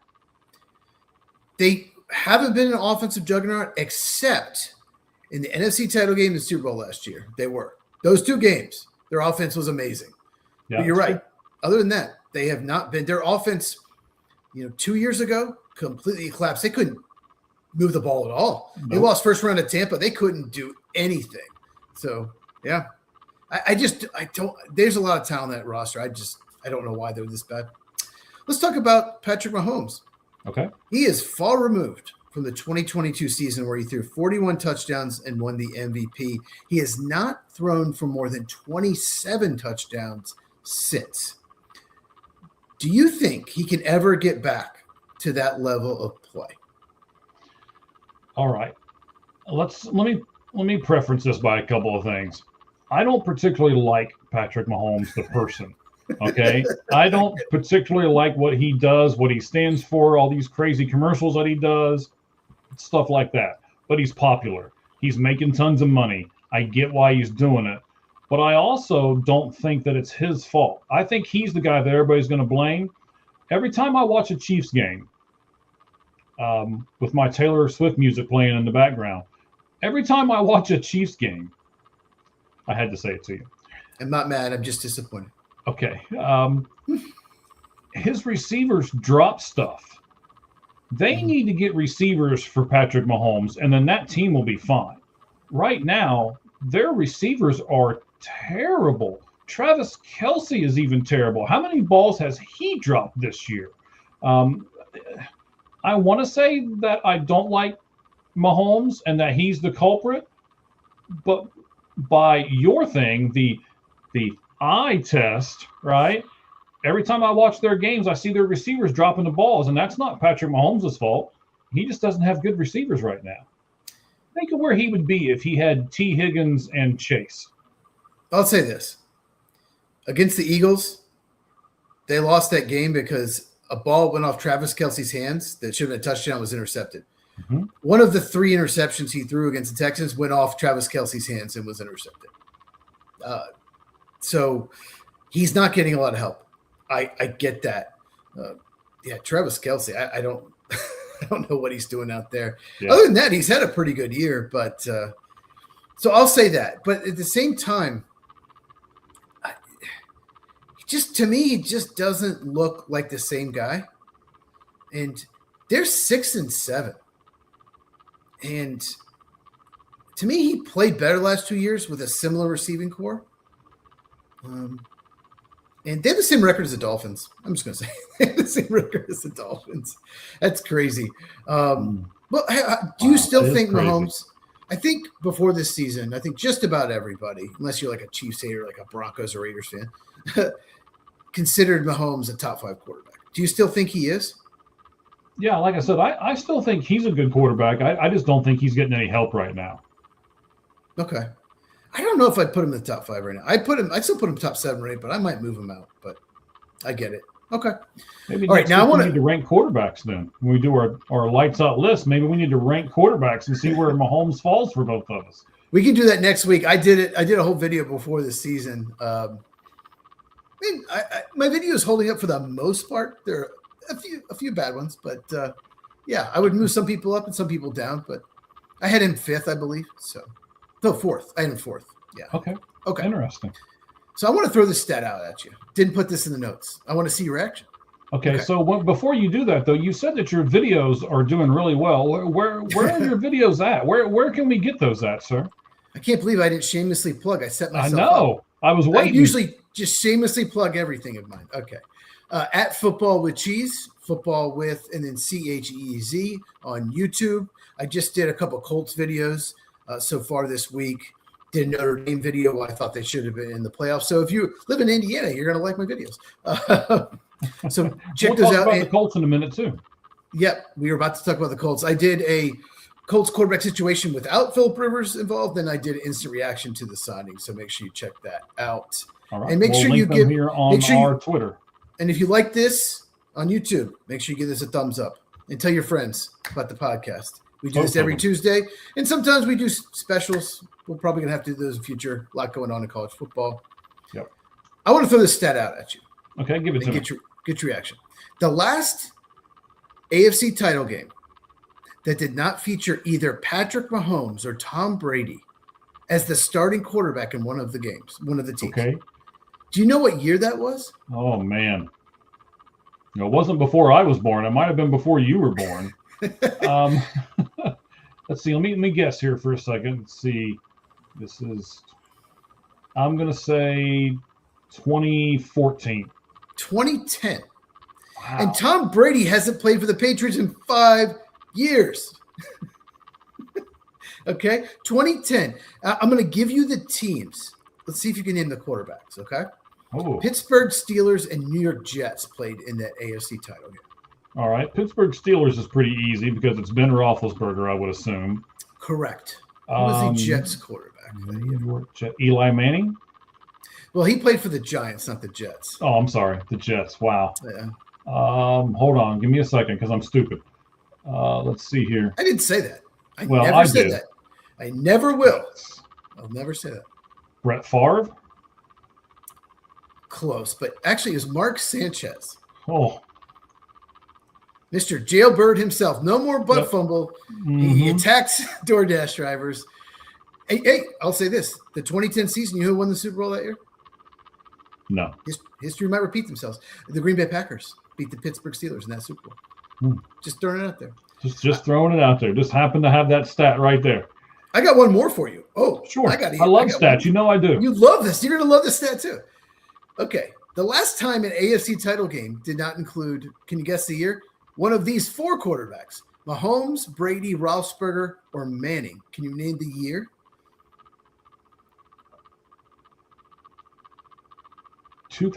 2007. 2003. Wow. That is insane. Yes. One of those 4 quarterbacks. Well, those teams were so good. I'm going to give you the teams. You tell me the quarterbacks. One of these you should get pretty easy. Okay. It was the Raiders and the Titans in that AFC title game. Warren Moon. Warren Moon was more like 90s. This is 2003. 2003. So no, Warren Moon was not on the and he was never on the Titans. He was a Houston Oiler only. Yeah, but they transferred to the Titans though, right? They did, See, but this he never played for the Titans. Okay. All right. I'm just digging myself a deeper hole. I'll shut up now. It's okay. No, Let's see here. Raiders and Titans, right? yes. The Raiders would go on to play the Buccaneers in the Super Bowl and lose.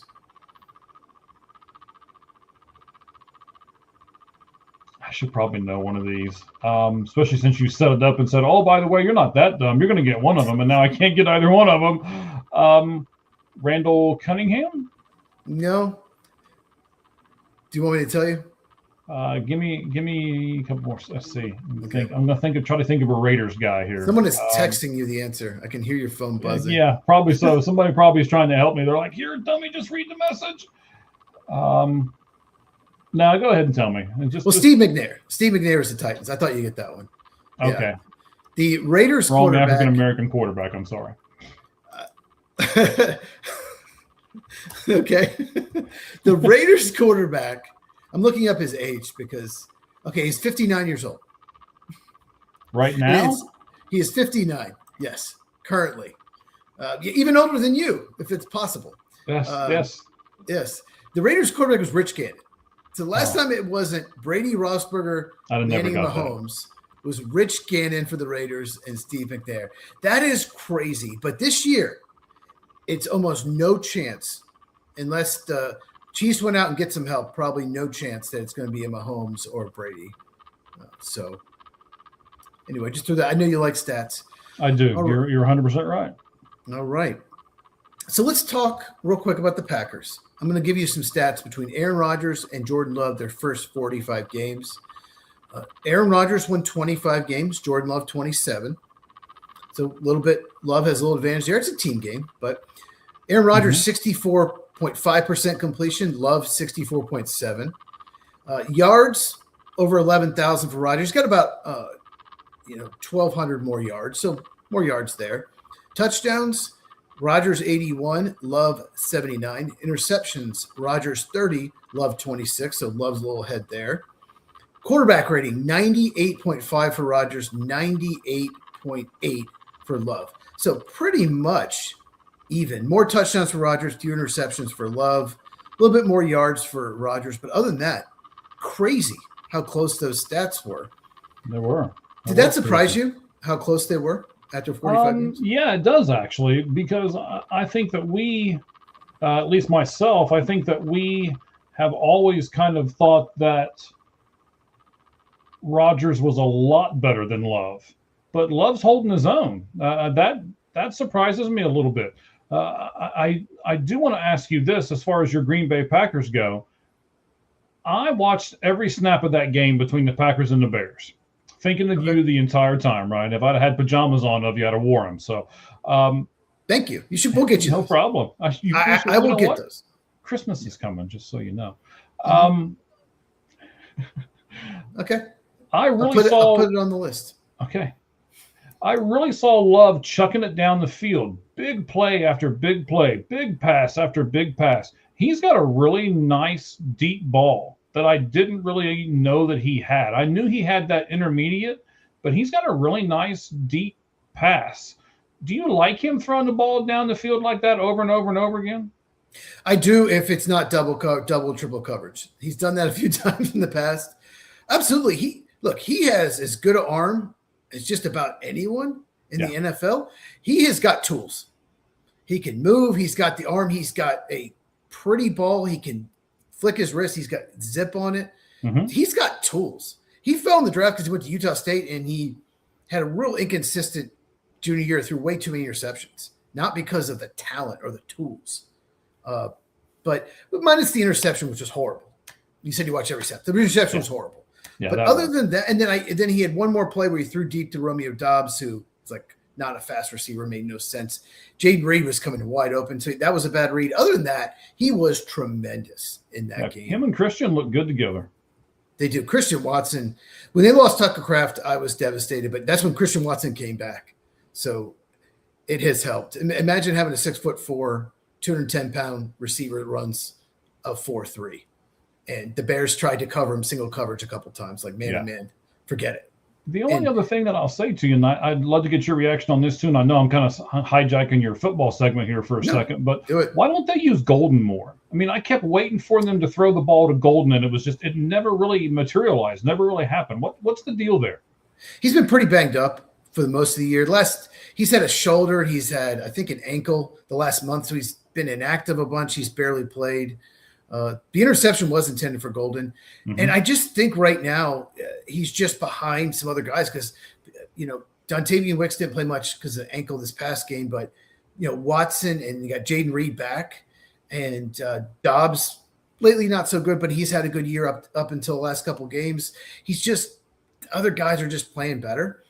He will factor in much more next year. Just right now, he's the fifth receiver on the depth chart. I don't think it's anything I don't think he's bad. I think it's been injuries and the fact that other guys are just playing better. And he's playing like Romeo Dobbs, a free agent of the year. He's playing the spot that he will play Dobbs snaps next year. It's just right now that Love just trusts Dobbs more. Okay. But so I made a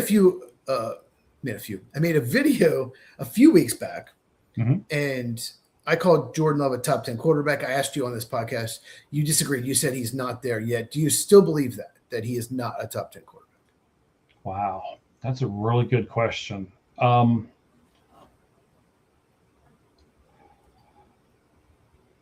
I'm going to put him at the bottom of that top 10. He's not a 5 yet, but I agree with he's 8, 9, 10, somewhere in that range. I don't have him top 5 either. And we'll do the list next week. But I have him higher than you. But okay, he just there's 2 or 3 throws a game where he makes the wrong read or that dumb. That's why he's not top 5. But I get it. I'm going to give you a stat here. Jordan Love is 4-1 against the Bears in his career. The one loss, he played one series and then took him out because they were already in the playoffs last year. It's the last game of the year. So basically 4-0 against the Bears when he plays the game. The last time a Bears quarterback even had 4 total wins against the Packers was 1993. And they love poking at these Bears fans, don't you? The quarterback has been a head coach for a long time is Jim Harbaugh. Is that crazy? That is pretty crazy, though. Jim Harbaugh was the last time that and he got his 4th win, I think, in his last year with the Bears in 1993. So we're talking that's when Brett Favre first became a Packer. Is the last time a Bears quarterback. Just want to throw that stat out there. All right. We talked AFC North last week. We're not going to bring it up now. We're not going to bring up the Burrow interception. Oh, crap. Both of them? Whew. On back-to-back plays? You love stats. I got to mention this now. Okay. When Christian Bedford had that pick 6. Yes. Next Gen Stats has been around for like 10 years or so, maybe 10, 12 years.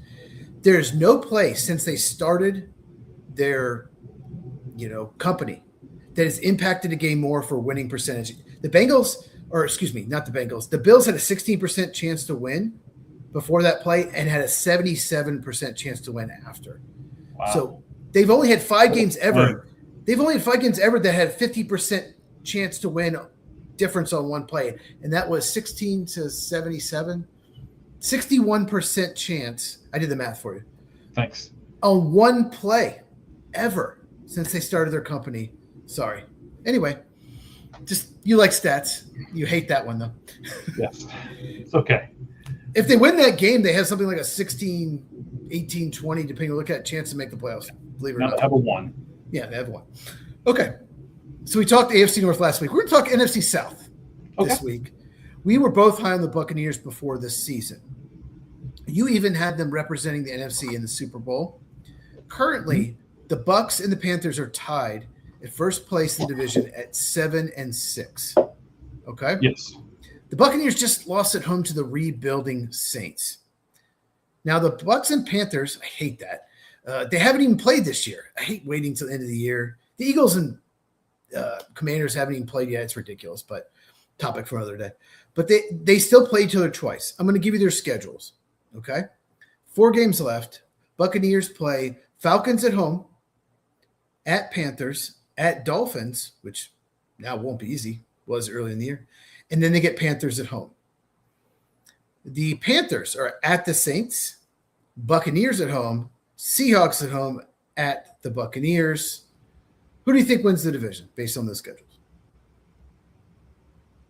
Well, I still believe in the Buccaneers. I would say no matter what the schedule is, I would give the Buccaneers the edge. Until Carolina does it, I'm not going to believe in them. And, you talk about the tools all the time, right? Man, Tampa Bay has all the tools if they get everybody back healthy. So, I don't know the status of Evans, although I believe he's on his 21-day window. So he should be coming back soon. I believe a lot in Emeka Ibuka, even though he's fallen off a little bit here. The teams are starting to double team him and things. So, and now they've got Bucky back. So I still believe in Tampa Bay. Yeah, I still believe in Tampa Bay. I'm just going to say it that way. They've had some offensive line injuries. Did you see Egbuka's drop in the end zone? Yes. 4-point swing there. They lost by 4. Just throwing it out there. And the defense also has not been playing very well of late. So it's not, just the injuries. They're having some issues. I'll say this. If they lose, they play Thursday, so they have a quick turnaround. They lost the Saints at home. If they lose to the Falcons at home, if they go Saints at home, Falcons at home, 2 bad teams, then I don't think they win. They would have to sweep the Panthers to win the division, in my opinion. You can't. I mean, you look at the schedule, you're thinking, okay, yeah, Saints at home, Panthers at home, or Saints at home, Falcons at home, late in the year. Oh, there's 2 easy wins. We got this. So it's a must-win for the Buccaneers, I think. It is. It 100% is. And I'll tell you this, I was preparing a side podcast to do when the Bengals scored the first 21 points. I was like, I was thinking this game was over. And I was preparing, okay, well, the Bills are in trouble. And I was going through, looking at their schedule, taking some notes down and all of this. Is their coach going to get fired? How are we going to look at Josh Allen going forward? And I was preparing this whole big thing, and then here they come roaring back and win the game. And I threw that notebook across the room like Jordan Love does down a football field. So, yeah, I was pretty upset with that. My top 4 quarterbacks, when I did my top 10 for the season, were Burrow, Lamar Jackson, Josh Allen, Patrick Mahomes. There's a very good chance one of them makes the postseason. Just Josh Allen. Yeah. That's how crazy this year has been. So I'm looking forward to that top 10. Okay. So you say Bucks. Do you still believe they can go on a Super Bowl run? Do you still think they could represent the NFC in the Super Bowl? Yes, because I don't really see another team in the NFC that has the same offensive level of talent. There are some teams that have a better defense and things like that, but I don't know if there's a team that can, if they have Evans. What about the Rams? And really, you got to put the Seahawks in there too, I guess. Yeah. Yeah. Would you stop punching holes in my logic live on our podcast, please? Hey, Packers got a pretty good offense. Just saying. Yeah. I don't know.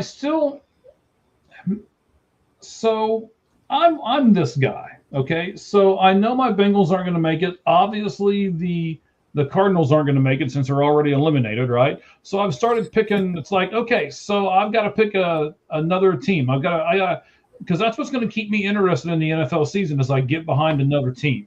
And the team that I decided to get behind was Tampa Bay. So now I really don't want Tampa Bay to get knocked out too. And it has to be me at that point. Well, the thing with Tampa is they will be at worst the 4 seed if they win the division. So they're going to get a home game. If they win the division, they'll get a home game. So at least you get, they lost it to Washington last year, but you win that game, you're already 1 round in. So yeah, anything can happen.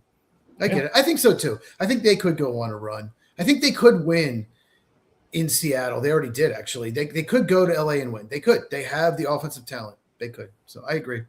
Okay. Right. So you have not watched my instant reaction to the Colts signing Philip Rivers. No, I haven't.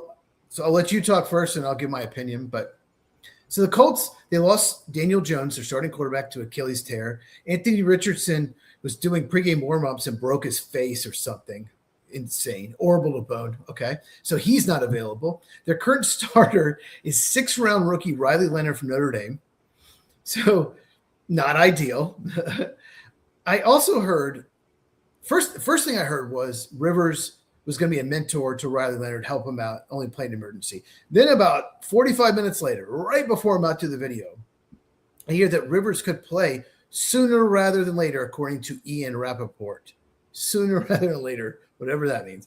I think this is a desperate move, and it could end in disaster. What do you think? I don't like it. I don't like pulling a grandpa out of retirement because he's literally a grandfather. I know. I know. I mean, I couldn't.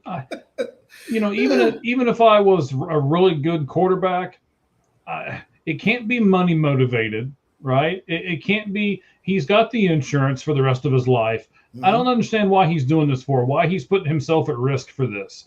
And I think I'm telling you what should have happened. The Colts should have went to the Cincinnati Bengals and asked for Joe Flacco. He could have done the Bengals could have released him, mm-hmm. and then the Colts pick him up. I think that is a much smarter option than what they're going with. But why would the Bengals help them out? Why not? They're not doing anything this year. Why not help them out? I guess, but is that kind of some kind of collusion? I don't know. That would be ideal for the Colts. I mean, that'd be mm-hmm. better.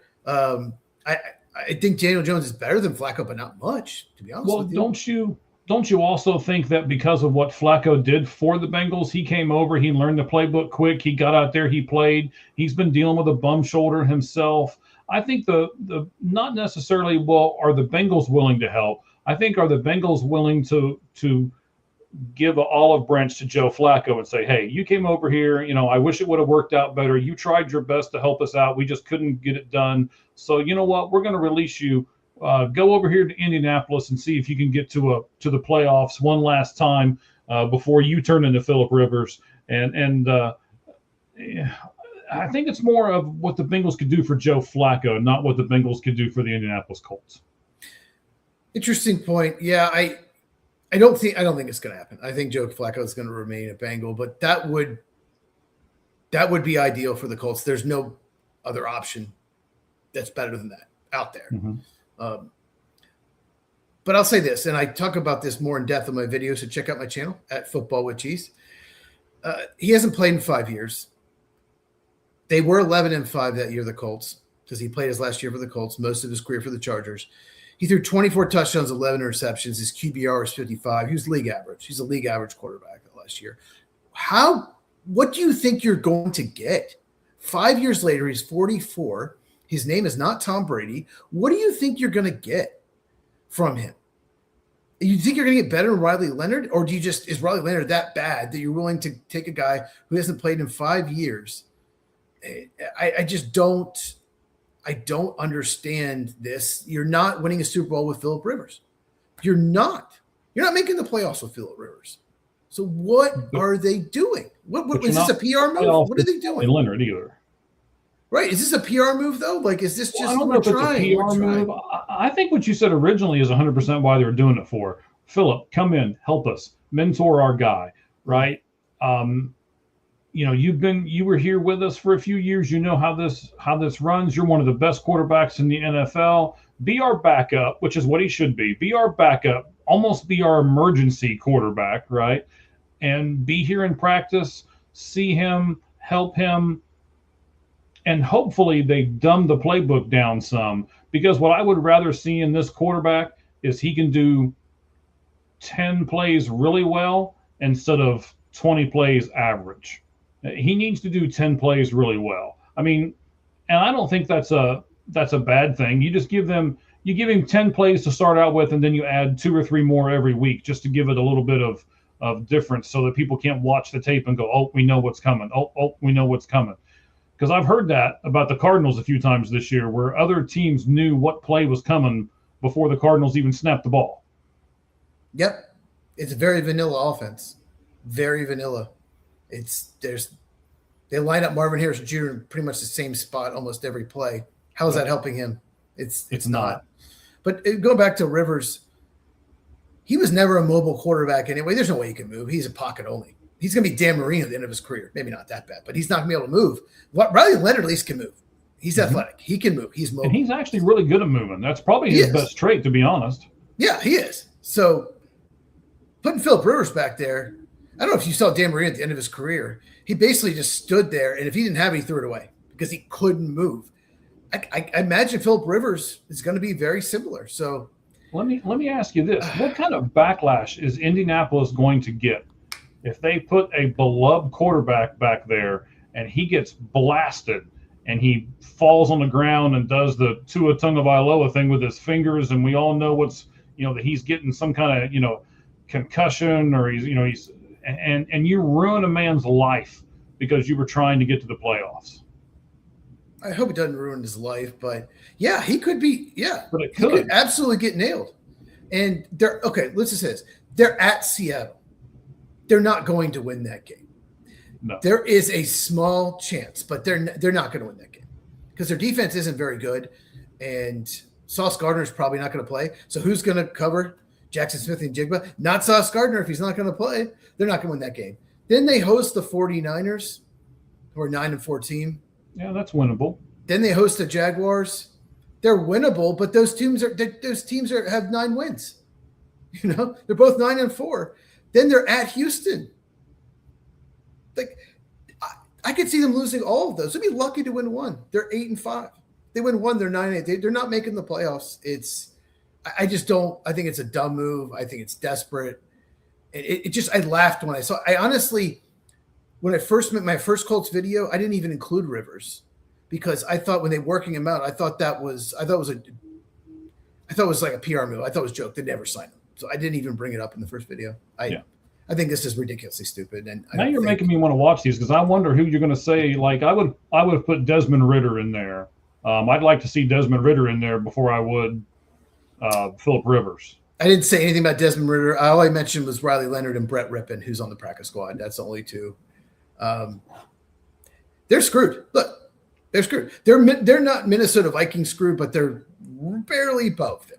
But they're screwed. So, yeah, I feel sorry for them. 7-1. They were 7-1. They were in first in the AFC, and now they're 8-5, and they're not making the postseason. So there we go. That's the NFL segment. All right, buddy. Any final thoughts? Any final thoughts on the Colts? I don't have any final thoughts on the Colts, but I'm watching a thing on the side over here. You may or may not know the MLB is doing their draft today. They've already done their draft. I know. I saw they did the lottery, not the draft. The right draft lottery. They do the ping pong ball thing or whatever they're however they do theirs. Mm-hmm. And I noticed that the Giants defied the odds and went from 15-4, and then the Diamondbacks got just pummeled. And even though they weren't a great team, they went from 4 all the way down to 15. Those two teams basically swapped spots. And I just want to throw it out there. This is the reason why I don't like this system. You should get to pick your people in the draft like the NFL does by how you finish in the year. The only other thing that I don't like about MLB, and I think they should change, is you should be able, and you've said this too, they should be able to trade draft picks like what football can. Yes. And if they would do those two things, I really think people would pay more attention to the Major League Baseball draft, because I guarantee you nobody watched this. This happened about 4 hours ago, and it's only been reposted 56 times. So nobody cares. Well, I'll just say this. A few thoughts on what you said. They do the top 6 lottery. They should just do top 3. You don't need to do 6. That's how the Giants moved up, right? The Cardinals and Rangers also got screwed. Braves moved down 3 spots. When you go from 6 to 9, how much bonus pool money you lose? That's like $1 million, $1.5 million. So the Braves had the 6th best chance because they stunk this year. They moved down to 9. They're never in the lottery. This is one of the few times they had an opportunity. They moved down. So a lot of it's luck. One year the Cubs had the 12th best odds, and the Twins had 13th, and the Twins moved up in the top 5. Well, if the Cubs had lost one more game, or won one more game, one more game, they would have gotten it. Mm-hmm. So it's like, I don't like that system. The Rays and the Giants made out huge. So I have no problem with top 3 lottery because you want to prevent tanking. That's why they're doing this. They want to prevent tanking, but teams are going to tank anyway. And there's rules in place. You can't be in the lottery more than 3 years in a row. That's why like the Rockies and the Nationals can't pick higher than 9th or 10th. So there's rules in place. So I agree with you. And as far as trading, I just want to say this. I'll tell you exactly why they won't do trading for the draft. Is because the Dodgers, Yankees, and Mets will trade all their future first-round picks for great talent from like the Pirates and the Twins and teams like that, right? Yeah. And those teams know that they have to win by the farm system, by young talent. So they'll do it. They'll give you the best players, give us draft picks. So the Yankees, Dodgers, Mets will have no first-round picks for the next 7 years, and the Pirates, Nationals, Twins, teams like that will have all these picks. And they don't want it. They don't want, 3 or 4 teams that have no picks and 3 or 4 teams that have 2 or 3 picks every draft. That's why. But to prevent that, do with the NBA rules. You can only trade your first-round pick every other year. Solves. Okay. Boom. All right. There you go. See, they should listen to us. They should be listening to the Lights Out Sports podcast right now. And congratulations to the White Sox. They won. They need all the help they can get. That's true, too. That's very true. All right. So tonight, instead of doing one top 10 list, we're going to do 2 top 5 lists. Those 2 top 5 lists are going to be the NFL Coach of the Year and the NFL MVP. So, Cheese, I'm going to give you a choice. Do you want to pick which one we do first, or do you want to go first in the 2 categories that we do? I want to do Coach of the Year first. I want to build up the MVP. I want to do Coach of the Year first. So, yes. So I didn't defer. I made the choice. So, you won the toss, and then So I guess you're going to go first then. All right.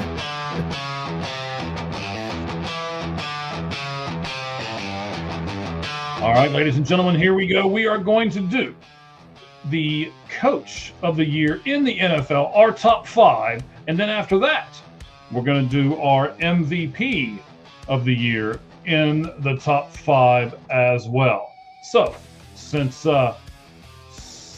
Cheese won the toss and he has given me the ability to go first in each one of these 2 categories, but he got to choose the category order, I'm going to start with number 5 and my NFL Coach of the Year, and I'm going to go with a team that we kind of sort of thought might be there at the end of the year, but they have made no doubt that they're going to be there at the end of the year, and that is the Seattle Seahawks and their coach, Mike Macdonald. I'll start there at number 5. Mike Macdonald, Seattle Seahawks.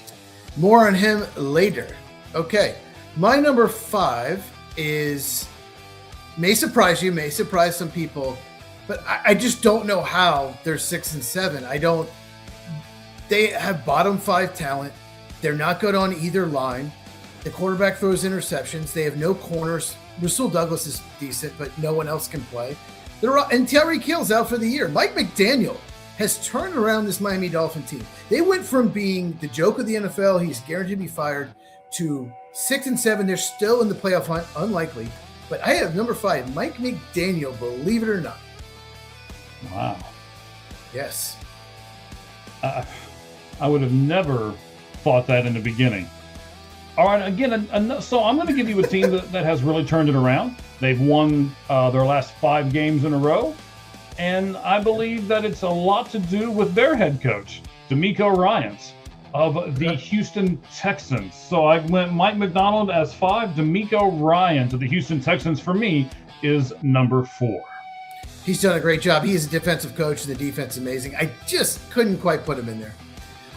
My number 4 is a team, like I said, the eye test. This team is just not very good. They're very good at running the ball. They have 2 great running backs, but their defense isn't great.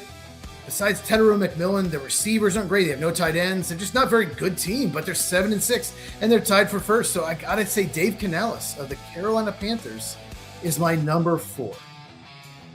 He would have been 6 for me. Okay. Yeah, he was right there. I agree with you. Now I've got, the top 3 guys. You can't do these, okay, they're building good, they're coming, they're up-and-coming teams. No. For me, these top 3 coaches have to be teams that are in the playoff picture. They've been dominant all year long, and they have shown why they're such good teams. And their coaches have been a big part of that. So that's my criteria for these top 3. And I believe the 3rd best coach, when you look at all of those things, is Sean McVay for the Los Angeles Rams. So I put him. I know you don't like him. You've got to. I know you don't like him because we've been together long enough. I know you don't like him. But are you telling me, Cheese, are you really going to tell me that you thought the Rams would be in this position at the beginning of the year? I picked them to win the division. Even though you don't like him? Yeah, because they have a good team. Okay. I don't like his play calling. I think he's Matt LaFleur, but a little better. I don't think he's that great. Well, Matt LaFleur's not in my top 5 either, just so you know. He's not in my top 25. But anyway. All right. I get what you're saying, though. But no, he did not. Sean McVay did not make my top 5. My number 3, most people put him higher. And I'll explain. They've won 10 in a row. They're 11-2. And most improved team in the NFL. No doubt about it. He'll probably win. Okay? But I have him third. Is Mike Vrabel. And the reason I have him third is they have played an easy schedule, and Drake May's playing so well. The teams ahead of him don't have as good a quarterback. So that's the only reason why I don't have him higher. But Mike Vrabel's, he's just a great coach. He did a great job in Tennessee to even get them to the AFC title game with Ryan Tannehill. Number 3, I have Mike Vrabel. All right. So for me, Mike McDonald, D'Amico Ryan, Sean McVay. Number 2. So I thought you were talking about there for a second when you were setting it all up, and then I realized where you were going after about 3 sentences. My number 2 guy is a guy who I didn't like how it all came together. I didn't like it at all. He used to be the coach of the Saints, and then he went to the Broncos and all of that. I thought there was some collusion stuff in there, and I wasn't sure. But I tell you what, he's a good coach, and he's got his team playing really well with a barely above average quarterback, in my opinion, but a heck of a defense. That would be Sean Payton of the Denver Broncos, my number 2 ranked coach in the NFL. Yeah, Broncos, Patriots both won 10 straight, both 11-2. Who had that? Actually, look, I don't have Sean Payton in my top 5, and maybe it's because I already knew he was great. And we both picked Denver to win the division, so I'm not surprised Denver's good. Their defense is incredible. So that's why I didn't put them in my top 5. My number 2, I'll just say this. I think their quarterback is bad. I don't think he's even average. He's not a good quarterback. He can make all the Zach throws. Taylor up here, are you? No. Okay. Zach Taylor's probably going to fire. Yeah, more on that way. He probably is. Probably should be. This team is in first place. I honestly thought they'd be 8 or 9 wins. The quarterback's not good. He'll make some great throws and then he'll be terrible. But you can tell just by play design, you can tell by game plans that Liam Cohen is a really good head coach for the Jacksonville Jaguars. It's his first year. I did not expect the Jaguars to be 9-4. Like I said, I thought they were like a 7-8 win team maybe. He's done a tremendous job.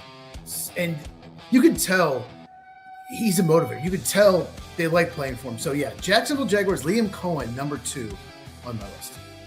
Yeah, I can't knock that one. I've been on his bandwagon for quite a while. I really liked what I've seen. And that's the reason why I put the guy at number 1 that I put at number 1. I've watched 4 or 5 of their games now. I see him gather up a bunch of players on the sidelines. I see him yell at people. I see him pulling people off to the side and talking to them. I see him pulling groups of players off to the side and talking to them. And it just really looks like that team has bought in to exactly what he's selling. And he is Mike Vrabel for the New England Patriots. Is your number 1? Not the fact that they've won 10 games in a row, even though that's a part of it. It's really the fact that he is the guy who I have seen coach more on the sidelines than any other coach. And honestly, I've seen Sean Payton do it a few times with Bo Nix too. I mean, they've had some shouting matches and stuff, but Liam Cohen's done it as well. I've seen him do it as well. Yeah. I've not watched very many Jaguar games. I'm not going to lie about that, but most people have it. Yeah.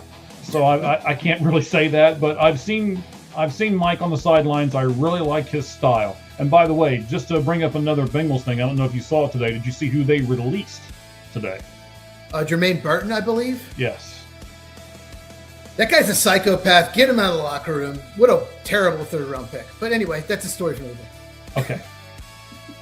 Somebody might make a video about that on his YouTube channel. Do you have any thoughts? I don't think it'll get enough clicks. Do you have any thoughts on Jermaine Burton? He's nuts. I don't know him personally like what you do, but I will say that's a huge wasted pick.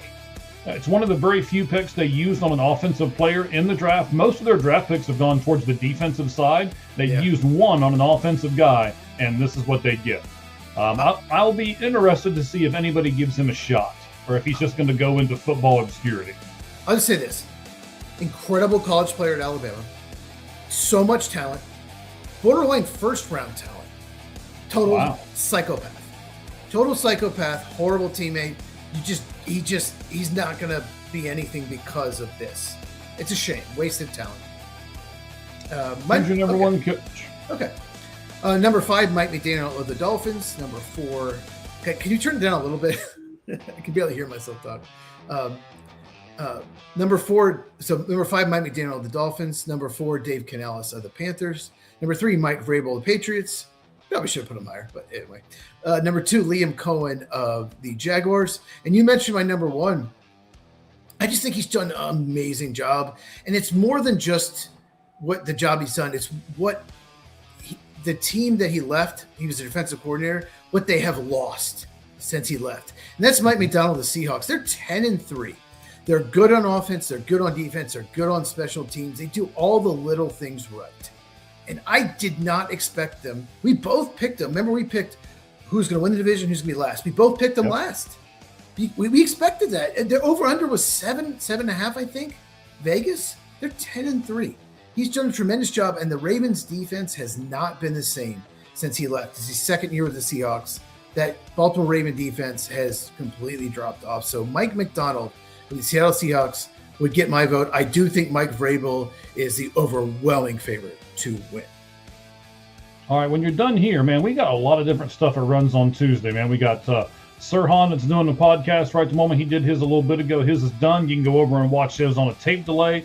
Sons of Star podcast, another one of our good friends, is doing a podcast right at the moment. So when we're done here, and we're almost done, you can go over and see one of those 2 podcasts as well. So we did our top 5 coaches. Now we're going to do our top 5 MVPs. And because I let Cheese pick which one he wanted to do first, but Cheese picked the coaches, I'm going to go first with our MVP, starting at number 5. So this is the NFL MVP of the season so far. My number 5 guy, we've talked about his team, we've talked about his coach. Now we're going to talk about him, Drake May. Great quarterback. He has really come into his own. I wasn't sure about him the first couple of years, but he's really kind of proved me wrong. And I think that it's the good combination between him, an easy schedule, and Mike Vrabel. More than him in second. Okay. Yeah. He was so inconsistent in North Carolina. So he didn't go ahead at Caleb Williams or Jaden Daniels, but the tools were there. My God, what a steal at pick 3. The Bears wish they had taken. Number 5 is your boy. I had to include him. Jackson Smith-Njigba. He has been so good for the Seattle Seahawks. He's one of the best receivers in the NFL. He is. And we'll talk about personally in a second. My team should have taken him, but he's just always open. And he's not just open short, intermediate, down the field. I don't know how he gets it. He just does. He's always open, and he always seems to make the play. He is tremendous. He was tremendous at Ohio State. And when the Packers picked 13th in the 2023 draft, everyone was saying, draft insiders that have always been right said the Packers are taking him. He is going to the Packers at 13 if he's there. And they took Lucas Van Ness, defensive end, Iowa, instead. One of the dumbest moves ever. JSN, man. And the Packers, oh my God. Like, can you imagine him with Christian Watson? Can you imagine him with Romeo Doubs and Matthew Golden, Jaden Reed, all of them? Oh my gosh. Like, so Jackson Smith-Njigba has had one of the best seasons receivers had. I need to pull up the stats. Like, in a while. Like, he's putting up stats that receivers just don't do. I know he leads the league in yardage. I know that. He has 1,428 yards with 4 games to go. It's almost 300 more than Puka Nakua's second place. He's got 89 receptions already. It's just 109 yards a game, 110. It's incredible. And I've been on this bandwagon of him and Emeka Egbuka for weeks now on my Ohio State receiver brethren. It'll be interesting to see with Hartline gone if they still keep producing wide receiver U, but we'll get to that later on in the discussion in college football in the coming weeks. But so I did a different little criteria here for 3 and 4. And what I tried to look at here, so basically, I 5 was my wild card. I had to pick somebody. I put Drake May in that spot. I wanted to pick 2 people that I thought, even on bad teams, they're still doing a heck of a job. And where would that bad team be without this good athlete? And I did that on my picks 4 and 3, and then 2 and 1. I've got to just give it to the 2 best people in the league, I think. So Drake May was my number 5. So number 4 was the first guy I picked. Where would this team be without him?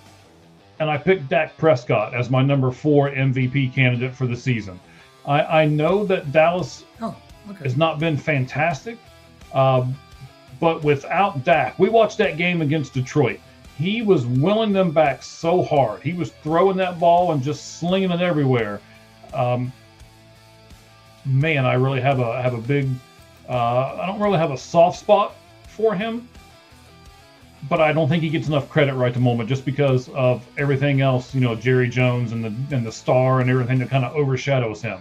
So I'm going to put Dak Prescott at number 4. More on him right now. My number 4 is also Dak Prescott. I had him as the MVP in the first 6 weeks, but his team looked like they weren't going anywhere. Let's put it this way. It's hard to even score 20 points against Green Bay. Bears just got 21. You can't score in Green Bay. Their defense is that good. They put up 40. 37 in regulation. And Dak was tremendous. Micah Parsons is in his face, and he's running left, running right, and still putting on the guy's hands. And CeeDee Lamb missed like 3 games. He's still putting up good numbers. So Dak Prescott has had a tremendous year. So I agree. I have him number 4. I don't think he'll even come in the top 5 because I don't think they're going to make the postseason. They still got a shot. They got to win out. But yeah, I agree. Number 4, Dak. Wow. All right. I'm really surprised you were with me on this one. Let's see if you're with me on number 3. NFL, real quick, he leads the NFL in QBR. Number 1. All right. So I looked at it and said, okay, is there somebody who is the best at his position on a terrible team? And in my opinion, there's one. Okay. There is a guy who is the best tight end in the league, but he is on a terrible team. And that's Trey McBride for the Arizona Cardinals. I had to put him in there somewhere, man. Come on, help me out here. I'm not going to help you out. You can't win MVP when your team has, 3 wins? Sorry. I told you what my criteria was, okay? But where would the Cardinals even have a victory without Trey McBride? He has been the heart and soul of their offense all year long. Oh, he kept him in the game against the Packers. There are 2 reasons they were even there's 2 reasons that Packer game finished the way it did. If Micah Parsons is double teamed, Cardinals win. But if Trey McBride doesn't play, they don't even come close to winning. Yeah. So he's tremendous. I'll give you that. But MVP, no, I did not have him in my top 5. It probably wouldn't be in my top 25, but I get it. Okay. He's outstanding. He's an outstanding player. So who is your number 3 MVP of the NFL season as of right now? I don't think you're going to put this person in your top 5. But number 3, you can call me a homer, but I have Jordan Love of the Green Bay Packers. I really want to put him higher. He doesn't have the stats as some other guys, but he's been tremendous the last few weeks. He has been so clutch. Against the Lions, there were plays where he's on this back foot, they're blitzing him, and he's hitting the guy down the field, ball in their hands. Against the Lions, that 4th down, if they don't get it, Lions have the ball around midfield, down 7, and he's running backwards, pressure in his face, hits Dontavian Wicks right on the hands. Jordan Love has been amazing. He's been amazing in the 4th quarter. He's been amazing in the clutch. So, Packers 9-3-1. I have Jordan Love, number 3. All right. So I haven't asked this of Cheese. I'm just gonna put it out here. Next week, we're going to do top 10 quarterbacks. And next week, we are going to predict the first round of the college football playoffs. So we're going to look at each game, and we're going to predict who we think will win each of those first round games in the college football playoff next week right here on the Lights Out Sports Podcast. Got a feeling about James Madison over at Oregon. Got a feeling. Got a feeling, huh? No, All right. not at all. Okay, buddy. So, number 2. I talked about him before. I had his coach at number 2, and now I've got him at number 2. And it's Bo Nix. He's not the greatest quarterback. He's kind of like, he's kind of like, Okay. he's kind of like the Jordan Love over here for you, right? Bo Nix is just good enough to be able to lead that team.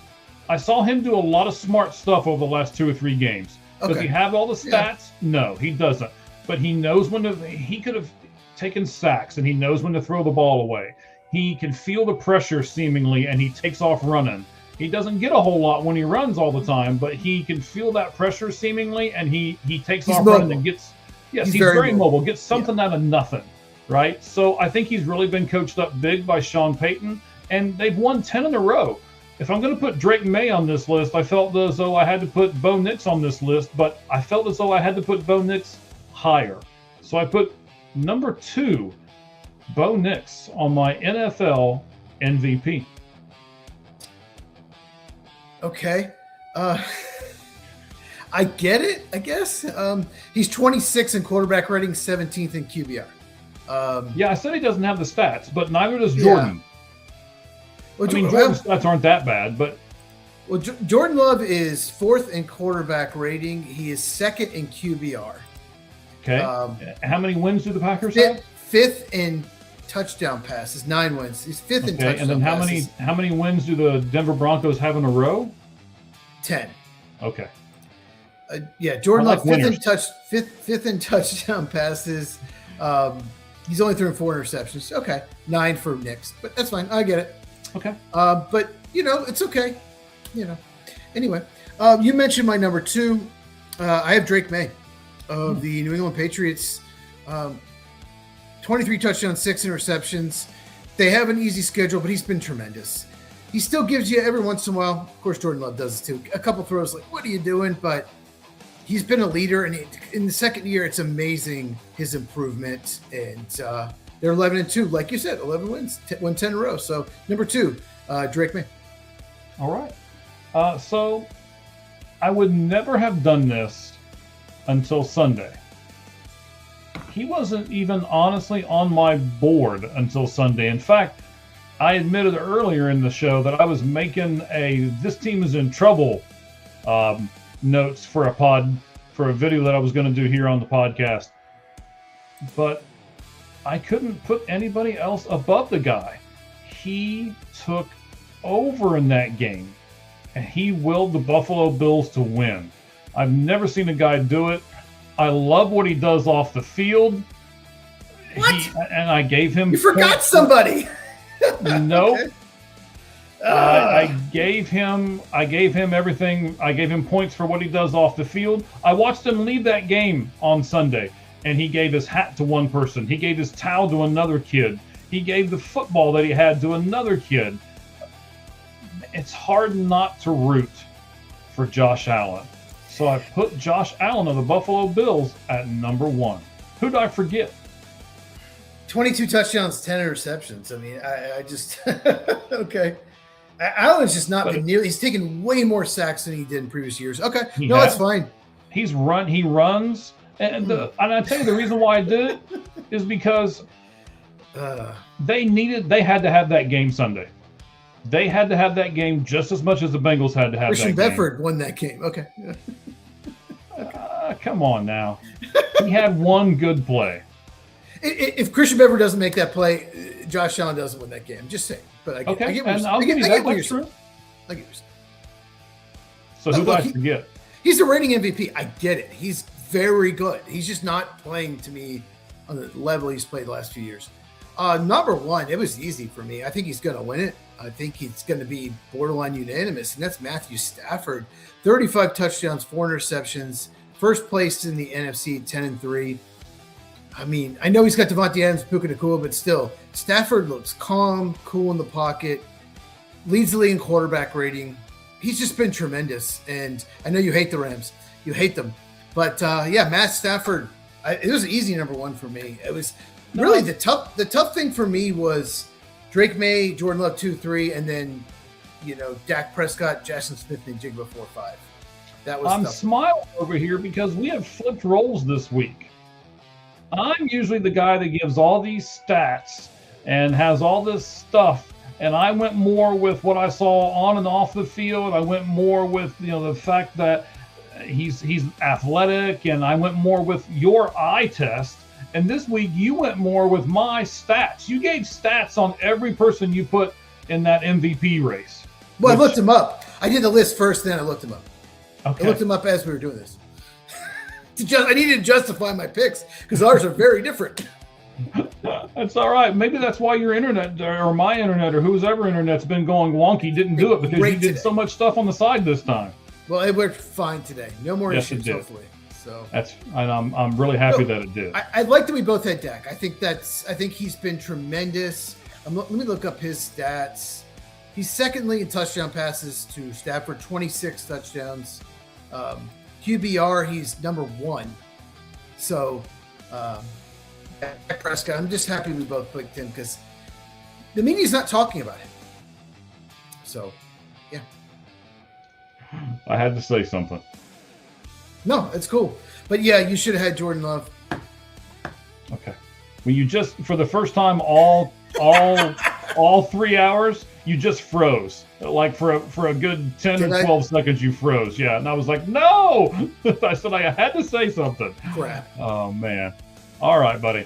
Hey, it's been a great show. 3 hours worth of show, just like it usually always is. But man, we packed a lot of stuff in this, and we could have done so much more. We took a bunch of stuff out. Both of us did. So yeah, guys, thank you all very much. Peace. I don't know how to say the rest of the peace hyphen IR 1QG. I don't know what all that means, or if it's if it's some crazy kid lingo or something. I don't know what it is. So I'll just call you peace.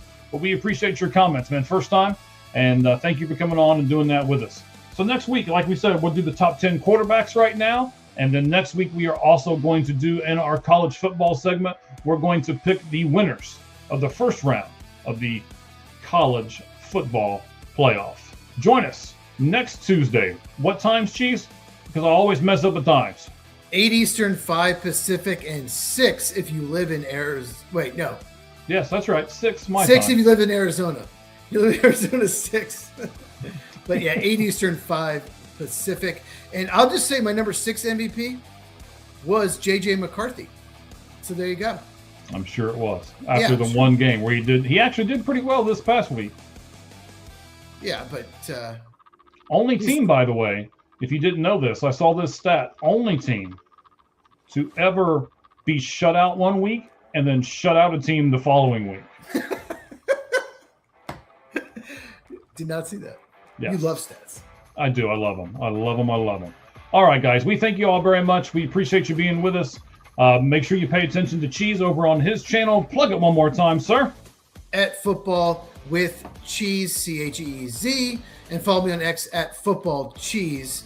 And I do college football, NFL, and big emphasis on the NFL draft. All right. And of course, right here, you can do our X profile, which is All Gloves Off SM on X, or you can go over to YouTube and you can see us on sports media as well. I believe you can even look us up under Lights Out Sports Podcast too. So you can do a couple different ways. We got all kinds of stuff for you. You can subscribe and make sure anyone watching, give us a thumbs up on this if you're on YouTube. And by the way, we are now on Substack. Some of you guys know what that is. A lot of writers and stuff like that know what that is. So we are on Substack now as well. And if you put your email into the Substack spot, then our podcast will be automatically emailed to you every time we have one on. So you don't have to do anything at that point. But we certainly appreciate you all. Just watch. That's it. So simple. It's so simple. Simple. Yep. All right, guys. Thank you all very much. And we'll have a lot to talk about baseball. There'll probably be more signings throughout winter meetings, so a lot of baseball to talk about next week as well. I'm sure. I may have to do something from point A to point B, depending on what happens. So we will monitor all of that for you right here on the Lights Out Sports Podcast. But until then, as we say at the end of every single show, the only thing that's fair in life is a baseball. hit between the third and first base line. Good evening, everyone. Thank you very much for joining us.